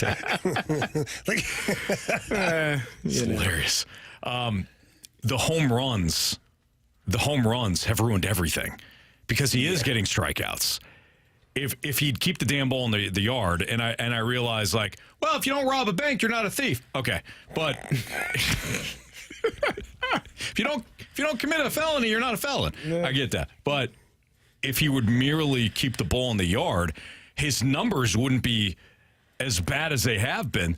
But he has given up home runs at such an alarming rate that, I mean, the starts have unfortunately been dreadful for him. Giving up a home run in 6 of the last 7 games. And I would think multiple in most of those. Yeah, he gave up 2, 1, 3, 1, 1, 4 in the one game in Atlanta. Like it's not been good. And his ERA has in August and July was 6.75, 6.75, and in August right now it's 5.1. Like it's not great. He's not playing, and we laughed and joked about, him knowing what he needed to do. I don't. Jamie, have you seen it? I haven't seen it. Did his brain tell him? It. Yeah. He made it seem as though we would know what that thing was when he decided to do it. Yeah. And if it's giving up home runs, seen it. We've seen it a lot, actually. Yeah. If that's what it was. Hey, you figured it out then. Yeah. If it's that. I hope that's not what it was. But he's been giving up a lot of home runs, and as you said, giving up a lot of earned runs. And that's not a recipe for winning for a team that has troubles scoring their own runs. Well, it stinks for winning baseball games for sure, but it makes it that much harder because Sonny Gray was supposed to be the guy that every 5 days you're pretty confident you're going to probably squeak out a win. Mm-hmm. He's our ace, our number one guy, whatever. But he's not pitching that way. Now, we have seen Sonny Gray have some really good games to where his stuff was just nasty and he was commanding the zone and got a lot of swing and miss. But, man, it hasn't been that way. No. Right now, that's hard contact to say the least. And I just don't know. To your point, Carey, I have no idea what it was I'm supposed to see when it happens at all. Maybe he just wants to pitch at home. And we saw his ERA at home is 2.72. He's only given up 4 home runs. On the road, it's 5.62. Yeah, with 16 home runs. Well, hey, $75 million, just pitch at home. I mean, Roger Clemens deal. You can figure it out. Exactly what I was thinking. You can figure it out, right? He's work around Roger it. Clemens. No, he's our Roger Clemens. Oh no. What are you talking about? You see the fire in this guy? Huh? Yeah, well, the fire's been there. Yeah. He'll throw a bat at you if he needs to. I'd like to see that. I would love it. I gotta tell you guys, it's kind of weird over here. You can hardly hear. I can barely hear myself. Mm-hmm. Like it sounds. But it's part of a punishment. Yeah, that's the new rule. Yeah. Losing the gauntlet. Darn it. I was going to give away tickets and say that. Why is CD in the corner? And then CD just kept talking. Nobody was listening. You know what I'll do? I'll just wait to the end of the segment, which is like 30 seconds, and then I'll say it again. People would have forgotten it by then. That's how that works, Anthony. I think know that. Bottom line, Sonny Gray has not been good enough. You know, this is the most important time of the year. Dynamite dropping. Not good enough. Marsh, I completely agree. This is bottom line. Hey, you know, that's what you signed him for. This is also why we talked about this in the offseason, though, too. It's like whenever, you know, we got a fair amount of pushback when we talked about, well, hey, look, Sonny Gray, great, excellent. You got a great sign. You still need another front-end guy. Yeah. Well, what is Sonny Gray, you stupid SOBs? And we're like, whoa, timeout. It's great. You've got one. That's nice. How about you add another? Oh, Anthony, how much money are you trying to spend here? You just relax, damn it. What are you talking about? Here's the thing, Carey. You don't even have to spend it. You can actually develop one. It has happened before. Yeah. Those are the other organizations, Anthony. I think Sonny Gray is an excellent option to be one of your top of the rotation starters. Yeah. I don't know if he can be the only one. You know what I mean? Well, he got Andre Palante now, who Jamie loves. I do. I always have. Right from the very beginning. That kid came in and they put him in every situation. Mm-hmm. And every time, no matter what they do, he just takes the ball and pitches. Does a great job. I like Palante. He's been very good this year. Yes. Carey, you're going to love this. They're paying him $10 million this year. Sonny Gray. Sonny Gray, yeah. Hey, Marsh, what about in the upcoming years? Okay, so next year they're going to pay him $25 million. Okay, that's that's not terrible, right? Yeah. 2026, $35 million. Hey, but Goldie and Arenado might be off the books, right? Oh, they will be. There's $35 million right there. Not according to you. Well, no, Goldie. You're ready to give Goldie a 4-year deal. Which I thought was weird. Listen, Same. I don't own the Cardinals, so I can't personally give him anything. Yeah, but you talk on the radio, and they listen. This is true. They do listen to us. But I do think he's going to get re-signed. Yeah, they do. They don't like what we say. They don't actually listen to what we say either, so it doesn't matter. I don't blame them. Point. Yeah. Hey, we have your shot right now to score a pair of lawn tickets to see Sammy Hagar's sold-out show on August 31st at Hollywood Casino Amphitheater. Sammy will be joined by Michael Anthony, Joe Satriani, and Jason Bonham for a huge sold-out show this Saturday night. Text in to win free tickets now at 314-399-9646, or you can register to score tickets to the sold-out show on 101ESPN.com or on your 101 mobile app. Here's your trivia question. Carey Davis has put himself in the corner as a punishment for what? Text in 314-399-9646, and you'll have an opportunity to score those tickets. Could Mizzou wind up being overrated by midseason? There is one scenario. I'll tell you how. Next on 101 ESPN.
101 ESPN Sports Center.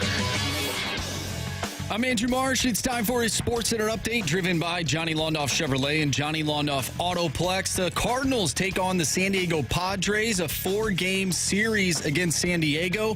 Game 1 starter for your Redbirds, Kyle Gibson. He'll go up against Randy Vasquez. First pitch is at 6:45. Over the weekend, City SC played to a 4-4 draw against Portland. They'll take on the LA Galaxy this upcoming Sunday with a 1:45 start time. You can catch that game or that match on Fox. Could Mizzou wind up being overrated by midseason? We talked earlier about their schedule, got into a little Mizzou football. We'll dive into them next right here in the Fast Lane. I'm Andrew Marsh, and the Sports Center update is driven by Johnny Londoff Chevrolet and Johnny Londoff Autoplex. See them at londoff.com. Chevy, together we drive. Are you kidding me?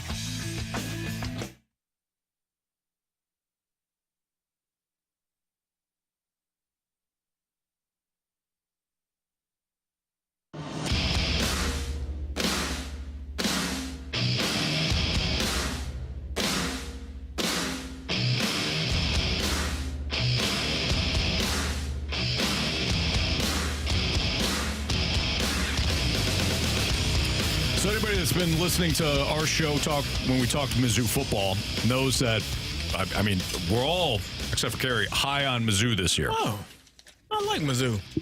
You don't like them? I do like Mizzou. Well, your daughter. I've paid more goes there, tuition to the University of Missouri than I ever paid to the University of Illinois. Yeah. Sure. I would assume that there's a, some sort of admiration. I guess where I'm coming from is that, Yeah.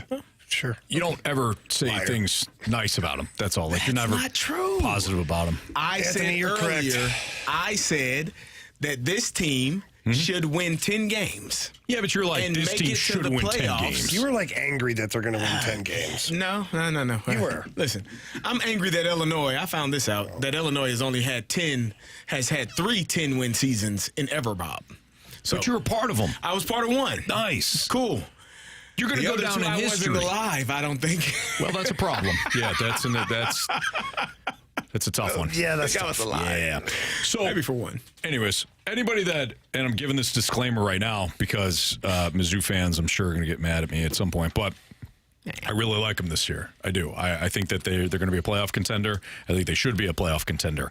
I also, and this goes to something Jamie said earlier, when we're looking at the schedule, I also wonder at some point if they start to become a little overrated based on the situation, the circumstances. Here's what I mean. This is their schedule. Murray State, Buffalo, Boston College, Vanderbilt, then A&M. A&M right now is just inside the top 25 at number 20. It is in College Station. It's an early kickoff. It's an 11 a.m. kickoff. So that's going to be your first tough one. But Murray State, Buffalo, Boston College, Vanderbilt. If they can get past Texas A&M with the dub, they got UMass and Auburn before they head down to Tuscaloosa to take on Alabama. It's feasible that Mizzou is 1, 2, 3, 4, 5, 6, 7, and 0 heading into Tuscaloosa. We already saw Florida State lose. They were top 10. They were number 10. They lost on Saturday to Georgia Tech. They're now kicked out of the top 10. Could we see another team in a season that is going to be rich, I think, in parity, also lose inside the top 20? And Mizzou, because of their schedule being soft early on, they just keep ticking up. I could see at some point early on where Mizzou's a little overrated. And hopefully Eli Drinkowitz and the coaching staff can say, hey, we haven't accomplished anything yet. It's great to have high expectations. As I said earlier, you should have high expectations. But I think that is something to keep in mind, especially until the schedule starts to tighten up here. Yeah. The first test is at Texas A&M, Jamie, but then the next one really doesn't come until Alabama. Yeah, and I think I said it earlier today, I think the one of the biggest challenges for the coaching staff is going to be to keep these players dialed in for those easier games, or they're supposed to be easier on the schedule.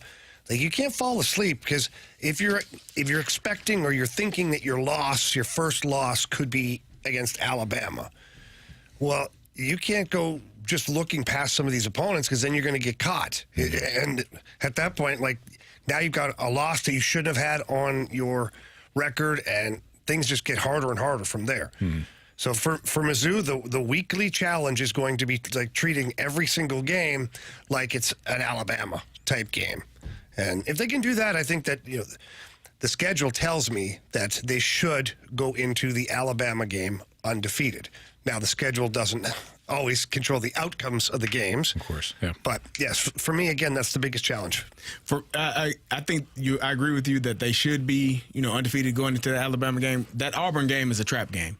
That Auburn game is the game before you play Alabama, which Alabama will be in the top 4, probably top 3 in the country. Yeah. You're playing Auburn. Auburn took Alabama down to, it took a Jalen Milroe 30-some-odd yard pass on 4th and forever for Alabama to beat Auburn last year. So for me, when you're looking at the Auburn game, and again, any team at any time, if you're not taking care of your business, they struggled against Middle Tennessee last year. Right. So you do have to be locked in and dialed in the entire game against each team. But that Auburn game for me would be the game that could potentially be a trap game because you start to feel yourself, you're 5-0, and you start to look forward to what could be at Alabama, potentially college game day for one of your games, and then Auburn kind of sneaks one by you. So that would be the trap game for me. What happened? What did I miss? Kyle's like, in what world is Auburn not a test? Thank you, CD. Oh. We never said they weren't. I apologize for not mentioning them, but it's a home game. It is. It's a home game. It's a game that I'm not any SEC opponent. That game, guys, I'm to me, sorry, though, I can't. Here, hold on. Can I take it back real quick? sorry. No, you finish first. No, I was gonna say that I want to be game an to a-hole me here. So that game to me is the one game that could cause. I mean, Texas A&M. Texas A&M. I don't know what they're going to look like. You know, they are usually they're good, and then sometimes they're not. I don't know what you're going to get from Texas A&M. But that Auburn game for me would be the game that I would circle as you can't fall into the trap of, okay, we're 5-0, we're 6-0, and we got Alabama next week, and now maybe Auburn is 3-3, and you're looking past them and thinking that Alabama is the game, and you need to be locked in on Auburn. To Kyle's point, Murray State, the Racers, they could come into town here. They're going to be a test. Buffalo and the MAC. You're talking about MAC team. MAC teams are tough. Maction? Khalil Mack used to play for Buffalo. Another solid test. Boston College, you had mentioned them before. Yeah. Usually have a tough defense. They can't score. They haven't since Doug Flutie. They spoil somebody's season. Vanderbilt, they've been due for about 35 years now. College Station, we mentioned. UMass. You go on the road to UMass. What'd you call him? Anything could not happen. And then, of course, you got Auburn. You got tests all the way around. Anthony. So if anybody has now went to any of those schools, I think we've covered it. Sometimes you can just, you don't have to answer Kyle. Kyle's probably a good guy. Right, I didn't say he wasn't, and he's telling me to calm down. Kyle, I agreed with you. The worst thing you can do is tell you to calm down. I do know that. Yeah. I'm good. You sure? I didn't mention Auburn. Kyle got upset. And I wanted to make sure that if a Murray State fan was listening, that we gave them love. They do have some Buffalo. They got a huge following fans here as well. You wait till Thursday for O Field. This is going to be packed with Racer fans. Well, at least then they'll get their sellout. Very true. Jamie. What? I don't think he wanted those people. He wanted the Mizzou fans to fill out. He wants the sales of the seats. That's it. Okay? Kyle comes back. Anthony, you're comparing Auburn to Murray State. Kyle, I'm being a jerk. He is. I tried to calm him. I tried to stop him. I'm not comparing the two. I'm being a jerk. Kyle, what I'm saying is I didn't mention Auburn, not because I was slighting them. You said first, they what world they're not a test. I never said they weren't. That's all. We good? Yep, we're great. I'm fine. Jamie, you're always fine. I still think you're. How do you think? I've looked at you a couple times today. He has been kind of on the You know what? You make a very valid point. I've looked at Jamie a couple of times today. We haven't had one sly comment, one sneaky innuendo. There's been he's playing hurt today. Here. I'm so hurt. He's here Jamie's here, but he's not. He's not. You are right. It just hit me when you just said that. He hasn't made one comment. There has not been one thing. Everything has gotten by. He hasn't looked at me one time and said anything crazy. He's here, but he's not here. I'm fighting to stay awake right I've now. been a jerk. I've been a jerk a couple of times today, including just now with Kyle. And I looked at Jamie, and Jamie was like, "Yeah, all good." It's good. I'm waiting for Jamie either jumps in or he gives me crap, and I'm like waiting for it. He hadn't done anything today. He's just got his hands down. I've been waiting for the hands to come up, but cool. I'm that point right now where I'm like telling the goalie, "Hey, play all the icings, no whistles. Let's just get through the game." Get over it. Oh man, A great weekend. Very great people all weekend. Enjoyed it maybe a little too much. No, you're fine. Splashback Deuce says apparently in this world Auburn is a test established. Kyle said he's still mad I beat him in. I guess he beat me in the Gauntlet. I don't know. Get in line, brother. Do not respect the champion, Anthony. You got it. It's no problem. All right. It's the don't disrespect the geography teacher, Anthony. You probably beat me in random then. Probably. Yeah. Jamie, you've got an hour and 15, man. You're doing great. You can do it. You're doing great. I believe in you. Yep. It's doing great, guys. You got water, coffee, do anything? Water, I'm good. Okay, all right. We've got the Sports Six pack coming up. 314-399-9646 is the Air Comfort Service tax line. If you got a question for us, send it in. That's next.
It's time for the Fast Lane to answer your sports questions. I want to ask you a bunch of questions. I want to have them answered immediately. Asking me all these weird questions. Answer the question. Answer the question. Answer me! The Sports Six-Pack is now. It's Fastlane on 101 ESPN. Time for the Sports Six-Pack. If you got a question for us, 314-399-9646. It's the Air Comfort Service tax line. Send them there. What do you got, Marsh? Question number 1. Guys, I want to throw this back. This was a question that we received January 4th of 2023. It was part of our biggest question of the day at the time. So I'm going to replay the question, and then I have another piece of audio that goes along with it that I'll play before we give our answers now. So this is the question. Hey, guys. My question is, what city do you think could become the next big sports dynasty city? Of course, you would think these big market cities, New York, Los Angeles, those would be the clear front runners, but especially with the downfall of the Rams, the Chargers, being a playoff bust for the last few years, New York, their baseball teams have been good, but choked the playoffs. What city do you feel has the best realistic shot at becoming that sports dynasty city? All right. And before we get to your question now, in honor of how Jamie feels, and in honor of Georgia Tech upsetting Florida State, this was your answer to said question back in 2023. Oh, boy. Atlanta. No, I thought about that too. What? Braves? Yeah. Georgia Bulldogs, who actually they're Athens. Yeah, you can't claim that. Georgia Tech is Atlanta. Yes, they are. Yellow Jackets. The Yellow I went to a Jackets, game that's right. there. Did you? I did. Who'd they play? That I don't remember. I was blind drunk. That's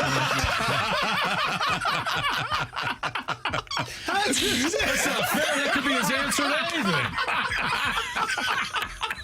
I know I was there, and I assume they played, but whoever they did play, I have no clue. How the hell did you even find that? That's amazing. It's honestly kind of scary, too, like what Marsh can go back and find. Because we've said some dumb you know? Oh, man. All right, that was funny. Well played, Andrew. Well played. But to the question, though, obviously what I think it was Lauren who asked the question. It doesn't seem like anything's really changed. Do you guys still believe that it's Anthony, you said Atlanta. Carey, obviously you weren't with us yet, but I don't think that's not a bad answer right now. Well, I may have had the Falcons a bit of a sarcasm. Are better. The Falcons are going to be good. They're better. Braves. We're dynasty though, Carey. Well, not going to be a dynasty. I don't know what they got to win one. City would that be? I don't know. That's tough. Could it be? So the Florida Panthers just won the Stanley Cup. The Dolphins, I got a pretty good team. I'm not saying they're going to win the Super Bowl, but the Heat have been to the finals a few times in the last 5 years. Does that qualify them? No, the Marlins, though. Yeah. Like you gotta be hitting on at least 3 or 4, like really championship level. Let's, and I'm just going to throw them out. Philadelphia. What about Philadelphia? Basketball, Flyers or baseball, so Flyers. far off. No, okay. Boston, no, because they got the Patriots right now. The Patriots are down. It's down. That's terrible, yeah. New York, no. Yankees. Get the Knicks Yankees. might be. Knicks. The Rangers had a great year. Rangers. Yeah. All right. Okay. And you got the Jets, though. Well, they go on the other side. Like, that's like Jets, Mets, and, the Bills. It's the Giants and the Mets all the way on north. same side. Really? But I thought if you were a Yankees fan, you were a Rangers fan, and you were a Knicks fan. Yeah. Isn't that how Jets that go? fan. Typically. And then it's like Jets, Nets, and Giants. No. Jets, Nets, Nets, and Mets. Yeah, and then 'cause they all go together. Yankees, Giants, Rangers. I don't know, guys. I only lived in New York. Sorry about that. Yeah, what do you know? Honestly, we don't even. We don't have to even include the Giants and Jets. They play in Jersey. The Bills true. are the only New York team. No, they're nowhere near New York City. They are not. You're correct. Okay, so no. That's tough. Dallas? Pittsburgh, Okay, Dallas. I can see Dallas. that. The Stars are good. The Mavericks made it to the finals last year. The Rangers. Cowboys. Okay. Rangers. Yeah, Texas. Yeah. It's not a bad one. It's not terrible. I mean, we don't see it happening, but it's not. At least it gives us a starting point. At this point, we're just trying to find something that's even close to it. What about Michigan? Detroit. No, the Pistons are terrible. Wings are off. Oh, that's The right. Pistons They're lost awful last now. The Tigers. Anthony, the Red Tigers Wings are- didn't make the playoffs. The Tigers Yeah, aren't nah. good. I was just thinking of Michigan Wolverines. Clearly. I'll be And honest. Detroit And the Lions. Lions, exactly. Yeah. You didn't think anything. Yeah, I didn't think beyond that. The Pistons. That's the real crap that they have. No. All right. Okay. That's a tough one. So there are I none. like that one. Not yet. Dallas is a good one, though. I think Dallas is probably the closest one. Yeah. Okay. If you want to include the Cowboys. All right. Yeah. We'll go with it. Question number 2. So no on Detroit. No, thank you. It's a no. All right. It's no for me, dog. From the 314, since the four of you played sports, what would you do differently if you could do it over again? I'd play keeper in soccer. I'd have went to visit Michigan Yeah. just to see. I love Illinois, though. ILL. What would I have done differently? Well, we already talked off air about one thing I would have done very, very differently leading up to my draft year. Oh, yeah. Yeah, that You might would have have. told that guy to go fast on himself. Yeah, and I walked would've away. just- And walked away. Yeah. But I didn't, so it is what it is. I'd also, this has nothing to do with sports. If I could go back and change or talk to my younger self, paid a lot more attention to detail of the financial side of things. I just had, if I could do it, so my rookie year, I was undrafted. I got called by the Colts. So my agent we had a list of teams. The Colts were like an A-. The New York Giants were an A+. And the Giants called me 15 minutes after the Colts called me. Looking back on it, I probably should have told them, yeah, I'm coming to New York, because they actually used a fullback. The Colts were planning on using one, but never did, really. I mean, everything works out how it would. Yeah. But I think going to New York would have been a much better setup, especially as a rookie, trying to make that team, as opposed to the Colts. Like, they just called me 15 minutes later. And I was like, I just told the Colts I was coming there. If I had any sense, I'd have been like, yeah, you know what? The hell with them. You're a better I option. mean, you already screwed over Michigan. You might as well have stayed high. You know, a minute now. What do you want? What do you want? Right? Not a bad thought. I probably would have been better at sports. I was going to go that way, Marsh, Yeah. but I was like trying to think of like the fun aspect of it. Like I think playing keeper would have been fun. Oh, yeah, I love doing that in indoor soccer. and It's I like fun. to yell at people. So You think taking soccer balls to the face is fun? no, I'd catch them or block them Okay. or let them in. It's not necessarily going to happen that he gets the balls in his face. Like, Well, it could It's happen. true. It could. It might It not. does But I'll happen. tell you what, if it meant winning the game, Anthony would take balls in the face all the time. And Damn right it would. vitamins. And vitamins. Which, by the way, I watched Kicking and Screaming Born winner, Jamie. You know this that. this absolutely. weekend. And the goalie in that movie, for whatever reason, couldn't see. And so they give him glasses, and then all of a sudden he can just start saving the shots. I just don't understand why his parents didn't give him glasses to begin with. What if they couldn't afford him, Andrew? Well, That happens. Walrus King, just with the ultimate from the snake pit, just kneecapped me. Just kneecapped me. Said I would have fumbled him. Here's the thing, Marsh. Some parents, they don't care about their kids. And the young man in that movie did not care. Rick Wild Thing Vaughn needed glasses too to see the strike zone. Got better when he got them, Got too. better when he got him. Yep, absolutely. Stalter on the fumble. That's tough. All right, I'm going to go cry, and we're going to continue our six-pack next on 101 ESPN.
Jamie Rivers, Anthony Stalter. We got our guy Stewie on the line. And Stewie, I know that you help people in a variety of ways. Sometimes some people need cash out, and you offer things such as, hey, why don't we look at refinancing?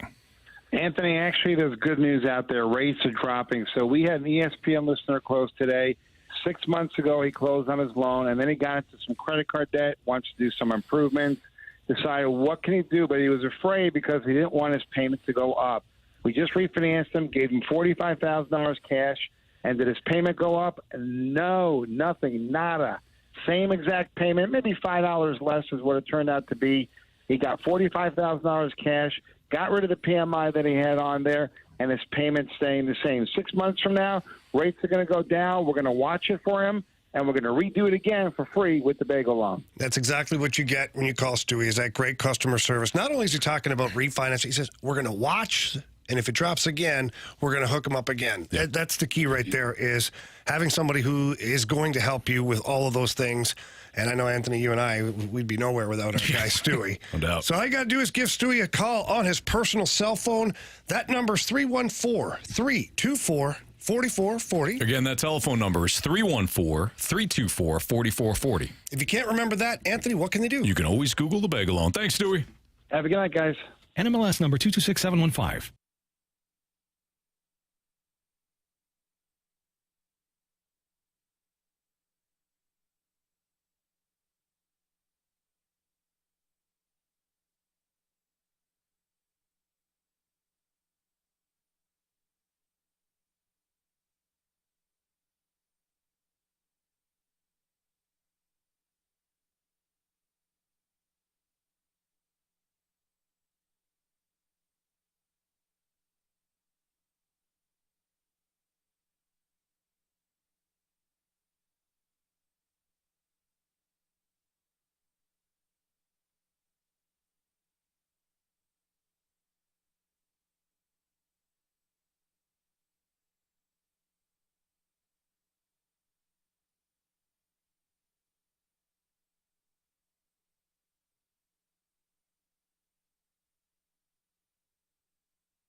It's time for the Fast Lane to answer your sports questions. I want to ask you a bunch of questions. I want to have them answered immediately. Asking me all these weird questions. Answer the question. Answer the question. Answer me! The Sports Six-Pack is now. All right, we continue our sports six-pack here in the Fast Lane on 101 ESPN 503. Your time check is brought to you by Clarkson Jewelers, an officially licensed Rolex jeweler. Carey Davis, Jamie Rivers, Anthony Stalter. Carey, you okay? Yeah, You look like, smelled something bad. Yeah. I was reading. I told you all that. I was just reading Illinois stats. Close down the browser, man. I was looking at the wins, and I told you it was 3 10-win seasons. It's actually 4. Nice. 83, 89, 2001, which I was a part of, and 1902. Oh, yeah. Not to be forgotten. So the last time you played for them was also the last time they won 10 games. They won 10 games. Yeah, it's been a while. Well, been a while. All right. And it's going to continue. Illinois. ILL. The Vanderbilts of the Big Ten. Wow. Good at baseball, terrible at everything else? Oh, no, then never mind. Illinois. They're actually good at golf. Just Illinois. If I'm not mistaken. Well, they got a good that's basketball Yeah, team. good. They have good a solid basketball team. Absolutely. You have a lot to be thankful for. They got a good first half basketball team. That they do. Yes. That they do. We made it to the tournament last year. Mm-hmm. Yes, you did. You had a real Atlanta Falcons second half against UConn. Wasn't going to go there.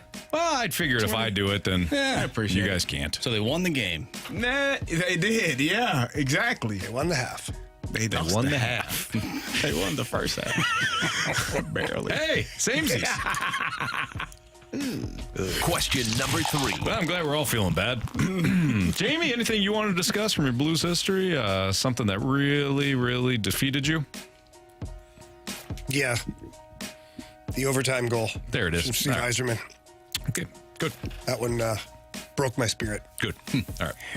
Okay, question number 3 from the 314. What do you think AI, and that is not Allen Iverson, what do you think AI will replace first? Agents, scouts, or referees / umpires? Probably that last one. Yeah, referee. They're already at the automated strike zone and things like that. Although I don't know, like AI would have to start to really recognize like penalties. Like I think about football. At every play, you could call a penalty. Yeah, like you could. And so it's a flag every down. Every down. Like, this game is never going to end. So it'd be like you'd have to have a sliding scale with your AI, like calling everything or moderate to not moderate. Right. Like the game, like the video game, the sliders. You gotta. Yeah. I think that would be difficult for hockey too, because there's so much going on. You could probably call a penalty on a lot of plays that referees are like, it's really not that bad. So scouting is interesting though, because the AI might be able to recognize just good plays. Yeah, like just the end, like to have the numbers going through the database while it's scanning the play and finding the players who have the good numbers. And yeah, but I think it's hard because again, I was watching the Giants Hard Knocks preseason or offseason. You also have to know who those people are. Like the numbers give you an explanation of to how good they can be, but if he's a jerk, do you want to be around that person every single day for the next 5 to 10 years? No, Probably but maybe not. maybe AI as the scout recognizes here's your top 10 players, and then you've got to do the homework on. I hate it. That means there are good men and women that are going to be losing their jobs. The question, I already hate that stuff. Yeah, it's unfair. It's Major League Baseball. What did they do? AI's ruined Major League Baseball. Basically, every GM or president's just using a spreadsheet. I'll just put it in the number to the computer. How's that working out for They'll them? tell me. Good for some teams, bad for most. They have good players, Anthony. Like Shohei is a good player. Mookie Betts, really good. Both both Hall of Fame players. Yeah. That matters. Makes sense. Yeah. Okay. I think we got to the bottom of that. Yeah. Next question, please. Get you a great player. Question number 4. Get you a fall guy. Get your fall guy. The 636 texted in, I know Mizzou fans, Marshy, aren't talking college basketball smack to an Illinois fan. Your basketball program looks like the Cardinals front office. I already texted this texter back. I have no ties to Mizzou, other than I went to 2 football games. Right. This past year, right? This past year. Yeah. That was more probably for BK. Yeah, BK. Yeah. Met up with Jackson at one point. We're just there for family weekend. How did Jackson go to Mizzou as well? He did. Yeah. How's the North Dakota team looking? Their basketball team? Yeah. I don't know, but when I was in school, they made the tournament. Played Arizona.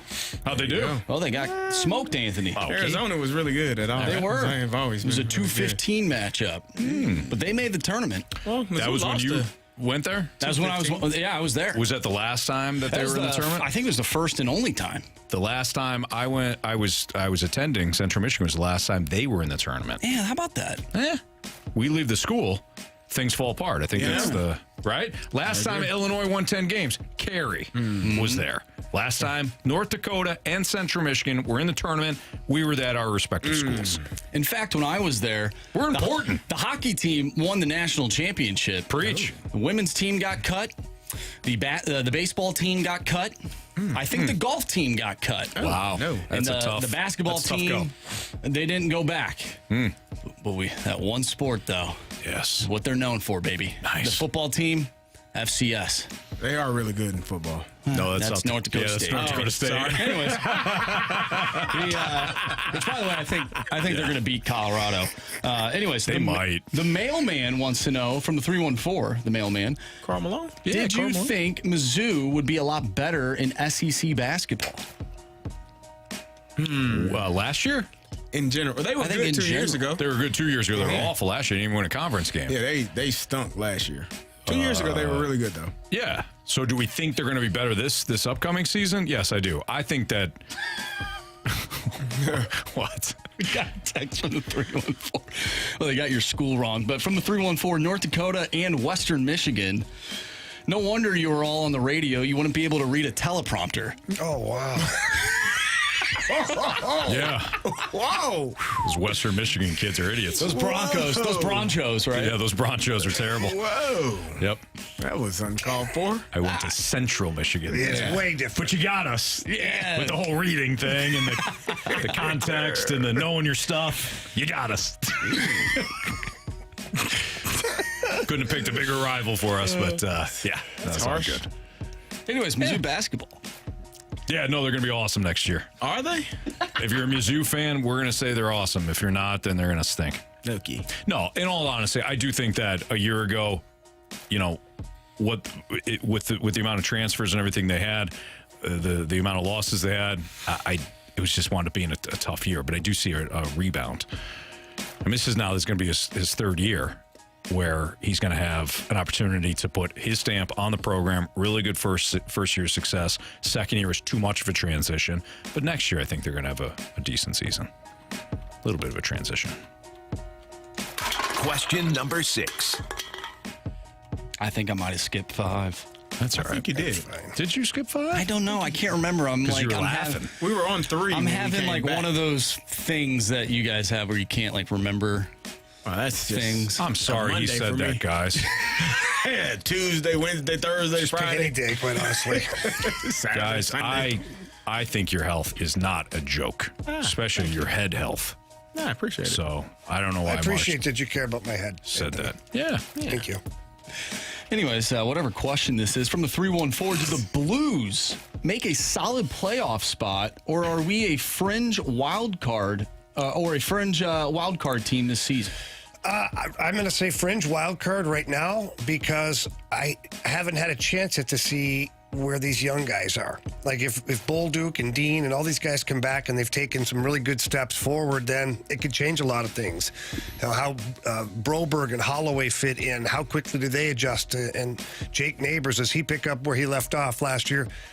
So for me, the variable is what level your young guys are at currently.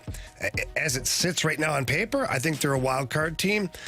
If the young guys are ready to go and they're big contributors, it could be even better than that. So I think that it's definitely trending in the right direction. So we're not going to go back. I don't know. I seriously don't remember if we did 5 or 6 questions. All right. Text line usually knows. Text line, did we do 5 or 6 questions? We can do an extra one even if it was 6. We could do a That's bonus true. one. Yeah, here, Let's do we'll a just do bonus. 5. Question number 5. Let's do that. I don't want to cheat people, cheat people. Yeah. It'd be cheap. What? All right, do we have another one, though? Yeah, or do we yeah. just play the sound? No. We got a question. From 314. Welcome to the 5 o'clock. We should have a different 5 o'clock sounder. For Like we should everything. restart. Like we get nasty at 2, but we should 5. do something else at 5. Yeah. Like It just let's get ridiculous. It goes a little. You know, like let's replay it, but a different jam will go. Let's get We'll figure out something. It's It's got to be merge organic. lanes It's got to come to here. us. a work in progress. Yeah. We're losing steam. Okay. You did 7. Okay. Well, 7. Well, that's fine, Seven's too. the number. From the 314, could the Washington Commanders be this year's Houston Texans?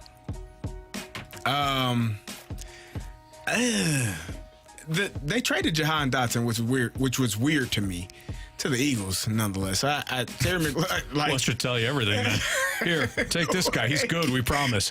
Wink. I thought he did really. He was really good last year. He's fine. Yeah, he's good. I don't know. He's a solid receiver. I don't know what they're going to be. Like, I have no clue. I think they could win 5 or 6 games, and I think for them, 5 or 6 games is pretty good. That isn't huge. So then no. They traded away their defense last year. The answer is no, then. They said, can they be this year's Houston Texans? Sorry. No, I should have listened to the question. Oh, okay. The answer is no. Oh. I apologize. I was confused. However, I think they could be a bit of a sleeper this year and win 5 or 6 games. You think that sounds What they win last year? You said the same thing about the Texans last year. They were one game away from potentially making the playoffs, and their head coach didn't know. That was a couple years ago. Was that 2 years ago? Yeah. That was like 3 years ago. 4 Was it years that long? ago. Yeah. See, Marsh, you were talking about the head thing, the injuries. Day to day. I think Jane Daniels is a solid quarterback, and you have what I believe could be a good running back group. We'll see what Austin Eckler could be. I think he was very beneficial to Justin Herbert when he was a young quarterback. And if Jane Daniels can't find anybody down the field, he's just going to dump it off to him. And they got, who's the other guy? Terry McLaurin? No. Brian Robinson. Brian Robinson. Oh, the running back. I think he's going to be solid this year. And then you got Terry McLaurin. You got a new head coach, Dan Quinn, who he should do well. Wonders for the defense. I think they're going to be a lot better than what we think. Not that they're going to have Dallas's personnel, but yeah. Who knows? Who really knows? All right. Did the Cardinals lose Mike Shildt, or did they lose their identity?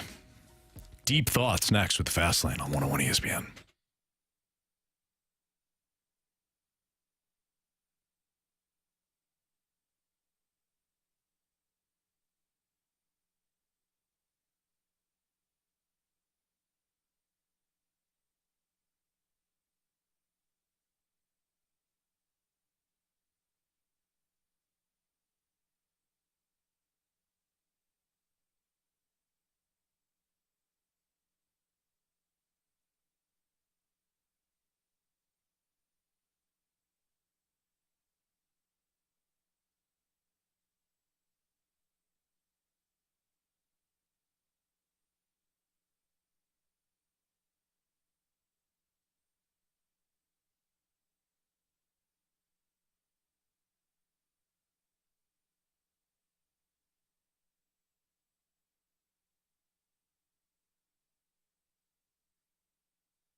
For all your pharmacy needs, please head over to the Medicine Shop in St. Charles. A fantastic staff over there. If you walk in, please tell them that Jamie Rivers sent you in there. And then whether it's cold and flu, allergies, or maybe you have a small injury, just ask my pharmacy family over there.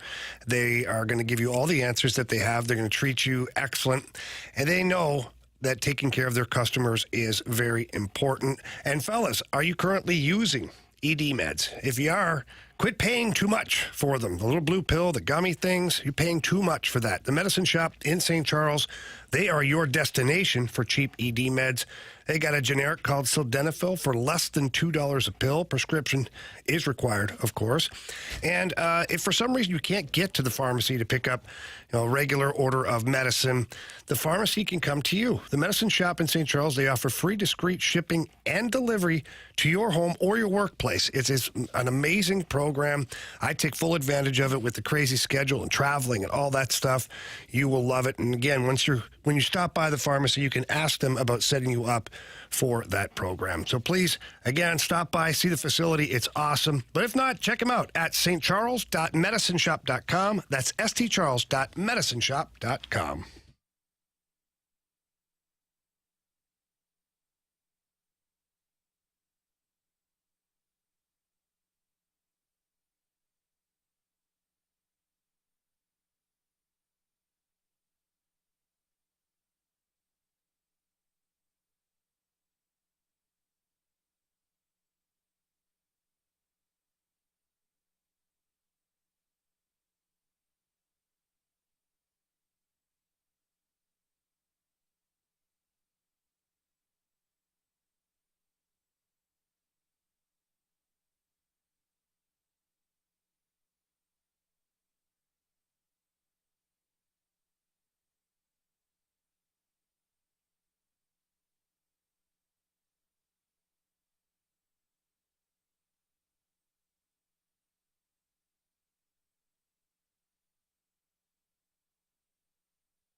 So did the Cardinals lose Mike Shildt, or did they lose their identity? It's a Fast Lane on 101 ESPN. Carey you just lied to us. Yeah, don't appreciate it. You'll say anything. No, I didn't. Told you the truth. No. You're not even out of breath. No. I walk fast. No, you don't. I've seen you walk. Carey claims that he went someplace. Yeah. If the good people downstairs are happening to be listening, they can text in and call in. Yeah. They just saw me walk in there and grab it. There's no way. And walk back. No way. Set my timer. It was rolling. You're not sweating. You're not out of breath. Hey, man, I'm nothing. I'm sorry. No. You don't believe I walked to that establishment. What bothers me the most, and grabbed the sandwich and walked back. To us. Is I'm hurt that you're lying to us. That gets me. Yep. I don't care about your sandwich. I care about the words that you say to us. I walked to the establishment. I walked back.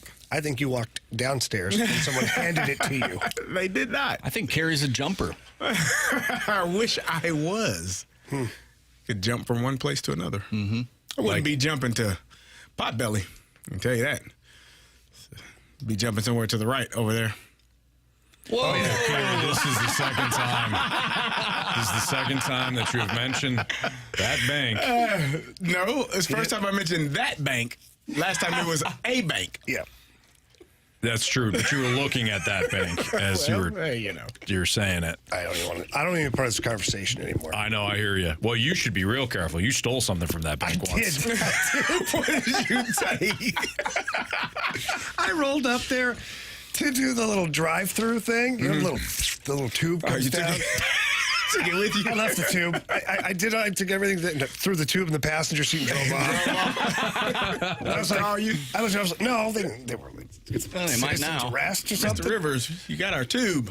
I did walk in there. Citizens arrest. The walk of shame as I walked in, they were looking at like, oh, you're the guy. Sorry. Yeah, and they're wonderful people over there. They do a fantastic job. They're super nice. Yeah. They didn't take me to the ground or anything. Is that worse than driving out of a gas station with the pump still attached to your car? No, that's worse. That's way worse. Yeah, that's a tough look. Don't even insinuate that I've ever done that. There was one time I was in Detroit. There was one time where I came out of the store and it was going. Oh man! I'm like, oh no! The gas? Yes. What did you do? I don't know if I did. I don't know. I don't know if I just didn't. The sensor wasn't. The sensor didn't hit or just something. kept going. You know, sometimes you hook it up. You got to go to the bathroom, or maybe you know. Were you Zoolander? Wake me up! I came out of like, oh god!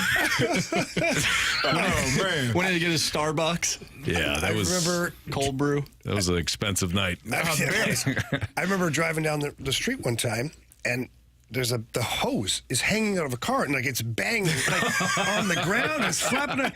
I'm like, what the hell? So I roll up beside this woman, and she's like looking at me, and I'm like honking, and she's like getting angry, like, what do you want? Like thinking like I'm like, you have the gas pump still in your car, and you ripped it out of the thing, and it's banging around everywhere. You don't hear anything. How are you not aware of this? Yeah. And she was like, oh my goodness. I'm like, dear. yeah. You might want to drive that thing back there. Just keep going, man. At this point.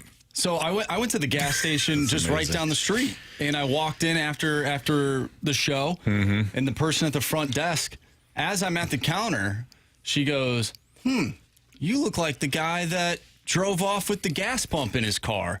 I'm like, hold on, lady. That was not me.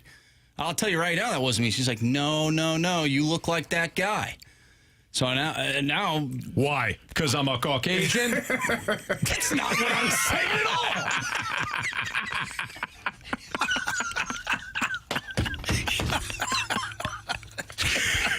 Yes, because I'm an idiot. Carey goes, yes. 100%. I said that I waited. 1, 2. Carey died. I'm like, I'm good. Go ahead, Marsh. You were saying? I was just saying that I think the Cardinals definitely don't have an identity. I think that's the main point of that So you story. guys think that Mike Shildt, the Cardinals lost Mike Shildt, or did they lose their identity? Or both? Are you trying to insinuate that Mike Shildt was an identity here?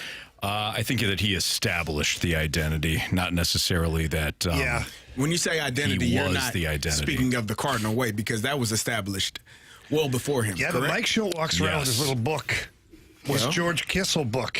Yeah, I did. Did they stop making a copy of it? Yeah. Yeah, he took it with him, Carey. Was it the only copy? Well, yeah. Could you imagine if your mom, you let him go, right? Where's that damn book at? And you go into his office looking for that book. Yeah. It's not gone. there. It's the You only jumped Gersh's copy. ass. Gersh, you were supposed to get the book before I fired him. Yeah, but you had John, one job. you were supposed to fire him in person, not over the phone. I didn't think he had the book on him. Anyways, yeah, I think that they have that was the Cardinal way. That was their identity. It doesn't mean that they couldn't uphold that though. Like it's there's no reason that Ollie couldn't also have that same approach, but it starts from the top down. Well, they are. I think, it's unfair to have the expectation for Ali or anyone to be like the manager before him. For anybody that's, when you're replacing the guy before you, that if that guy was actually good, it's a harder thing to do because the expectations are high. I think that the Cardinals just haven't been good enough on the field, like personnel-wise. I think that they have been lacking in some areas, especially this year. The age has caught up to Paul Goldschmidt, in my opinion, and he hasn't been the version of himself that you expected. Catchers haven't been able to throw runners out. The pitching staff has been good at times, but not at all time. Yeah. The hitters, you expected Jordan Walker to be your everyday outfielder. You have not had. The outfield has just kind of been in shambles because of injuries to Dylan Carlson and him not playing well. Tommy Edman, he's no longer even on the team. He was supposed to be your starting center fielder. You got Victor Scott and Ciani, who no one expected them to even be in the lineup at any point this year. Like, this team has had a lot of issues, and so I don't know if it's an identity issue or a personnel issue more than anything. Like, I don't know if Mike Shildt was here with this personnel and all of the injuries, he would be able to fix it. Just my opinion. Yeah, I mean, there is a lot of that's in play currently. I agree. I just remember when Shildt took over, it was very, very apparent. Like, he was like, we're getting back to basics. Yeah. And spring training that year was hyper-focused on fundamentals. The little defense, running, all that stuff. And it seemed to, I don't know if it's an identity or whatever, but what it does, it makes the entire team pay more attention to detail. And I'm not saying that Ollie and his staff are not trying or doing that currently. It just, Mike Shildt was so vocal about it in the media that he was like, okay. And then you saw not just incremental improvements, you saw big improvements defensively from the Cardinals that year. And then, of course, he gets them into the playoffs. Like, so people are like, okay. So when you put all that together, I think people look at it and go, okay, like, Mike Shildt was the guy. Like, he did this. Is an identity the same as a philosophy? I would say so. Yeah. Okay. Be all under the same umbrella. Yeah, right. I think so. So different philosophies. Like the Steelers. And philosophical differences got one fired. So there you go. Yeah, I think there's a few other things. There's some other things. It's a philosophy. That's the answer they gave. Yeah, sure. His philosophy wasn't good enough for him. Which, by the way, philosophical differences. I don't think it was a baseball. That is a massive blanket. Covers all. Yeah. you can think as bad as it maybe was, or maybe it wasn't. Maybe it's this. Maybe it's that. It's just like big, huge blanket. Philosophical differences. Yeah. I'd be upset too if someone stole my book. Absolutely. Yeah. The only one. The only one they had. The only copy. Yep. Okay. Beat the streak. Biggest question today next on 101 ESPN.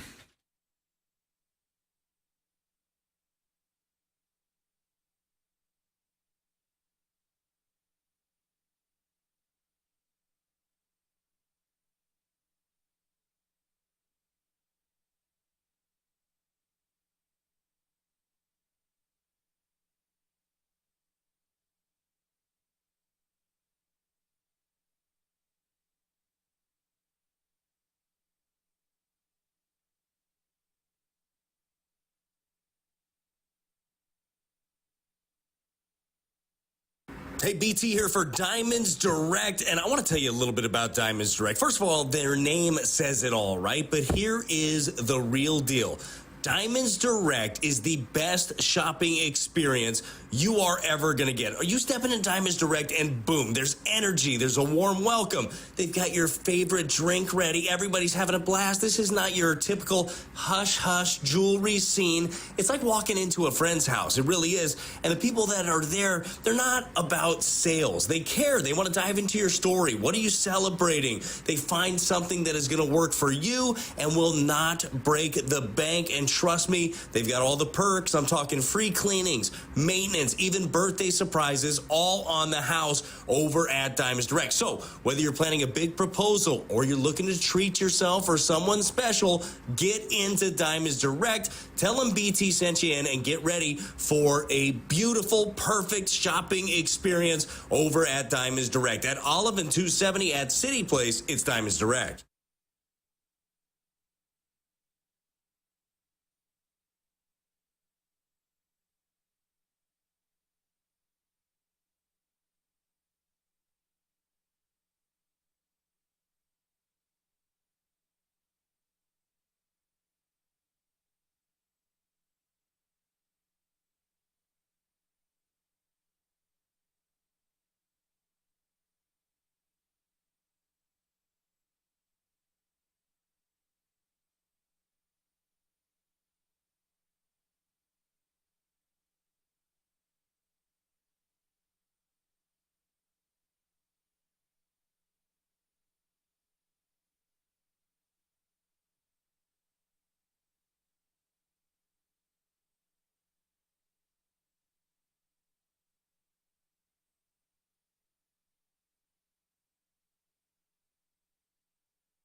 ESPN Sports Center.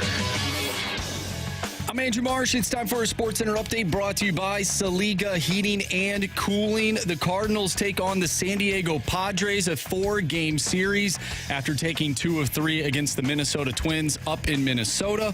Kyle Gibson on the mound for the Redbirds going up against Randy Vasquez. First pitch is at 6:45. The Cardinals are 5 games back of Atlanta for that final wild card spot. If you missed anything from today's show, make sure you go to 101ESPN.com or check out the free 101 mobile app. Just head to the podcast page and you'll find all of our full shows there. And it's all brought to you by Dobbs Tire and Auto Centers. Also, over the weekend, City SC played to a 4-4 draw against Portland. They'll take on the LA Galaxy on Sunday, 1:45 start time. We have Beat the Streak and Biggest Question of the Day coming up next. I'm Andrew Marsh, and the Sports Center update is brought to you by Saliga Heating and Cooling, an independent American Standard heating and air conditioning dealer.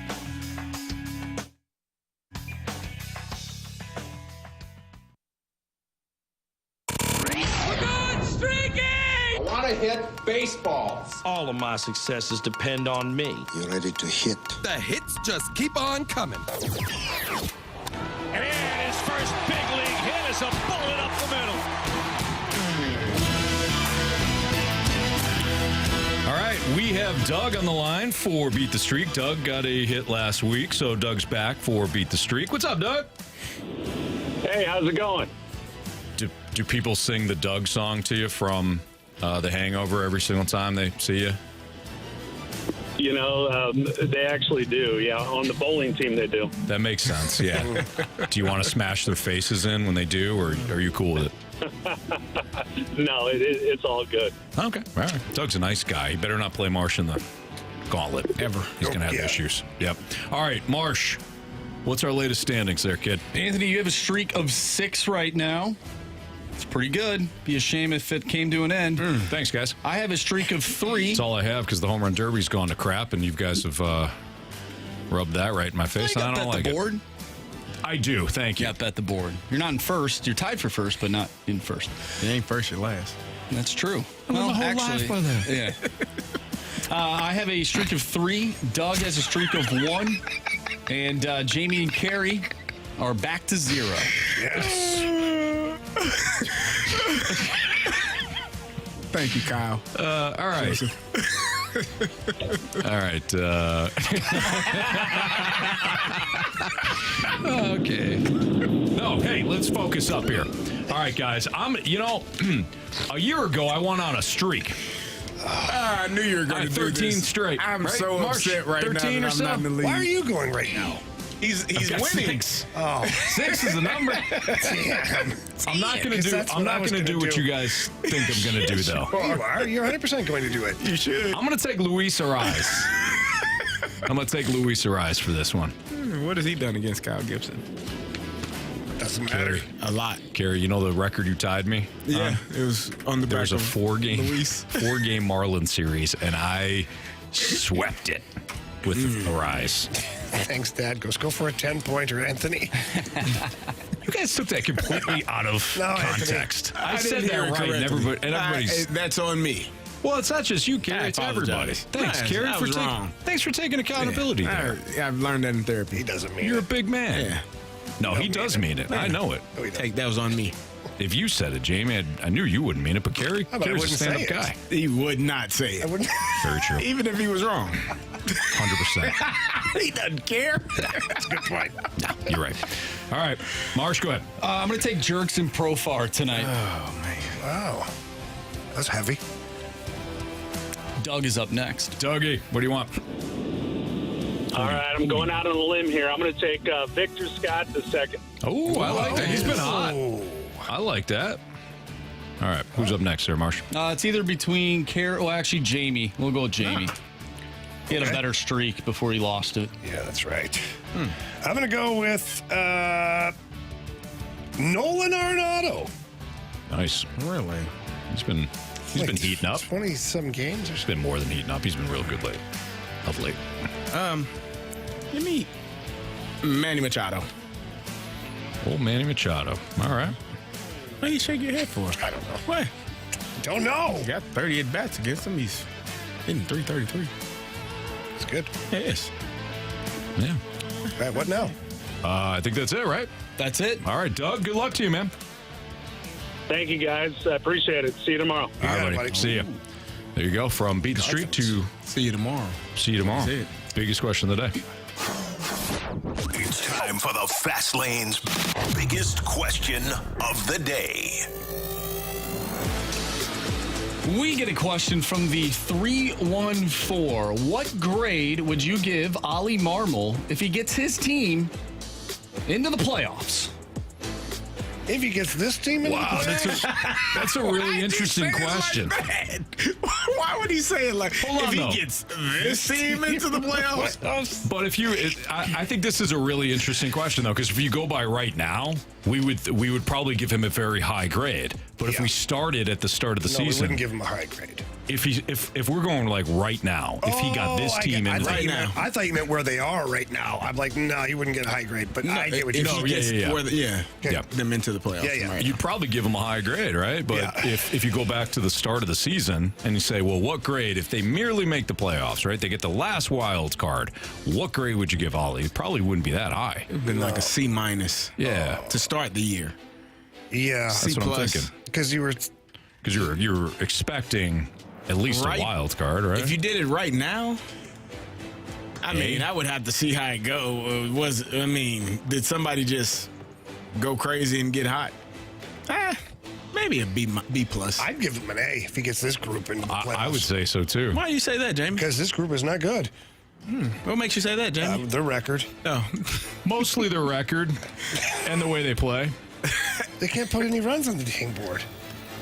You're not going to win that way. He speaks for all of us. A plus? I say A. I'm asking, is that what you say? I just said A. From right now. From this point. With this average team, if they were to make the playoffs, like what grade would you have given Tony La Russa had they, let's say, not won the World Series in 11, but they made the playoffs and won a playoff series, right? Like you would have given them a high grade because they were dead in the water. Right now, we all think they're dead in the water, right? Do we think that? The Cardinals? Oh, yeah. Yeah, we do think that. You thought that 2 weeks ago. I called it. And you don't want Jamie. In your defense, you're right. I just remember before this large stretch of games, but although they've performed very well in the last 2 series, I feel like the odds have really stacked against them. I agree. It's going to be a good, tough series. Nice. Okay. Well, that was easy. Get signed up to play this year's Fastlane Pick'em Challenge at 101ESPN.com. Make your football picks each and I know when we're all done, and I'm feeling it right now. Make your football picks each week and see if you can defeat us, the Fastlane, or the dudes from the Rizzuto Show. The Fastlane and the Riz Show throwing down all football season long in the Pick'em Challenge. Get signed up to play now at 101ESPN.com. We asked Brandon Kiley to be on our team because we need a 5th. The Rizzuto Show has 5. We have not talked about the overall punishment yet with the Rizzuto Show, but the weekly punishment will still be. You know what? We never really did anything with the picture. We didn't. No, we didn't. We completely. We dropped They would the ball. have. Honestly, if we lost and we had to do that picture, that would have been everywhere. Yeah. Because they're actually, Billboard. they do stuff. Yeah. We're lazy. We got to get better at that. Yeah. They have people that do it for them. Well, I think they just have they're to the say same. They're the same people that would do it for us. Don't we just? Aren't we in the same building? Yeah, they're the same I don't people. think Doesn't count. I think if they said we want to put the fast lane in all their underwear on a billboard for a month, it would have happened. We said that, and it's like, good one. Well, they just took the picture themselves. They did. True. They sort of skirted the rules a little bit. We didn't get to pick what they wore. Remember, that was the whole thing. But they asked us to, though, and we waited I think 3 months and didn't respond. I think they asked us. It's way better when you leave them on hold. I think they asked us, and we're like, oh, yeah, we'll get back to you, and we never did, so. I don't know. Yeah. I'm just saying, I think we could, going back to Carey's point, I think we could get better. Sure. Get better at life, certainly on this show, and in any activity we do. Yes. Sound good? Yeah. I agree. All right. I think you guys should. That's, Jamie, the opposite of what I was talking about. All right. We'll wrap up this heinous show next on 101 ESPN.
you miss anything from today's show, you can always download the podcast available at 101ESPN.com or on your 101 ESPN mobile app. It's all brought to you by Dobbs Tire and Auto Centers. All right, let's do a little bet the board. Slim Shady tonight, boys. Slim Pickens. Really? Yeah. So Carey and I are tied. Carey, you can go first. Give me Marcell Ozuna. 1.5 hits, runs, RBIs. Minus 120. You don't like that bet, Jamie?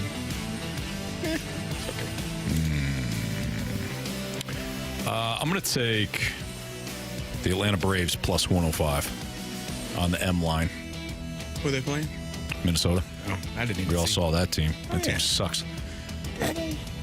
No, they don't. I don't think so either. All right. Stunk in the ninth inning. Is it me now, Marshy? I'm actually ahead of you now. All right. I'm taking the Cardinals Padres over 9 runs. You like the 9, huh? I like the 9. I don't know why. That feels high. Feels high. I don't think it will Ricky's be. dad. Thinking It's a like big number. Feels big. Like Ricky's. I want to say that. Ricky? Yeah. All right. I'm going to Nolan Arenado. 1.5 hits, runs, RBI. Oh, really? Minus 135. Hopping on the Carey 1.5 bandwagon. All right. All right, so let's bet the board. Come to a close here, guys. We got this week, and that's it. Oh, that's right. And Carey, I know you're out Thursday, Friday. I am. You and I have been in a dead heat. Mm-hmm. I'm telling you now, if you don't send in your picks Thursday and Friday, I will hose you. I'm out of luck. Okay. All right. I'm going to make sure I get my Jamie, picks in. you know. Oh, yeah. Yeah. I've been there. Really? Cool. Have you? Oh, yeah, yes. It's not all that bad. Oh, well, yeah. That's part of that, probably. Marsh. From the 386, it's 5 o'clock somewhere. Let's get fast laned up. Yeah. All right. Always. Okay. I liked it a lot. By the way, we're looking for different, like, fast lane, 5 o'clock hour. Like, we get nasty at 2. We're not nasty by 5. By 5, we're all over. We're in the ditch at 5. We can hold it together one day. I don't know. It's been a while. Or today was really off the rails. Really? Yeah. Went all the way off the rails. From the 314, LOL, I thought people smoked weed at 420, not 520. Oh. Yeah. Believe it or not, we are sober and not high.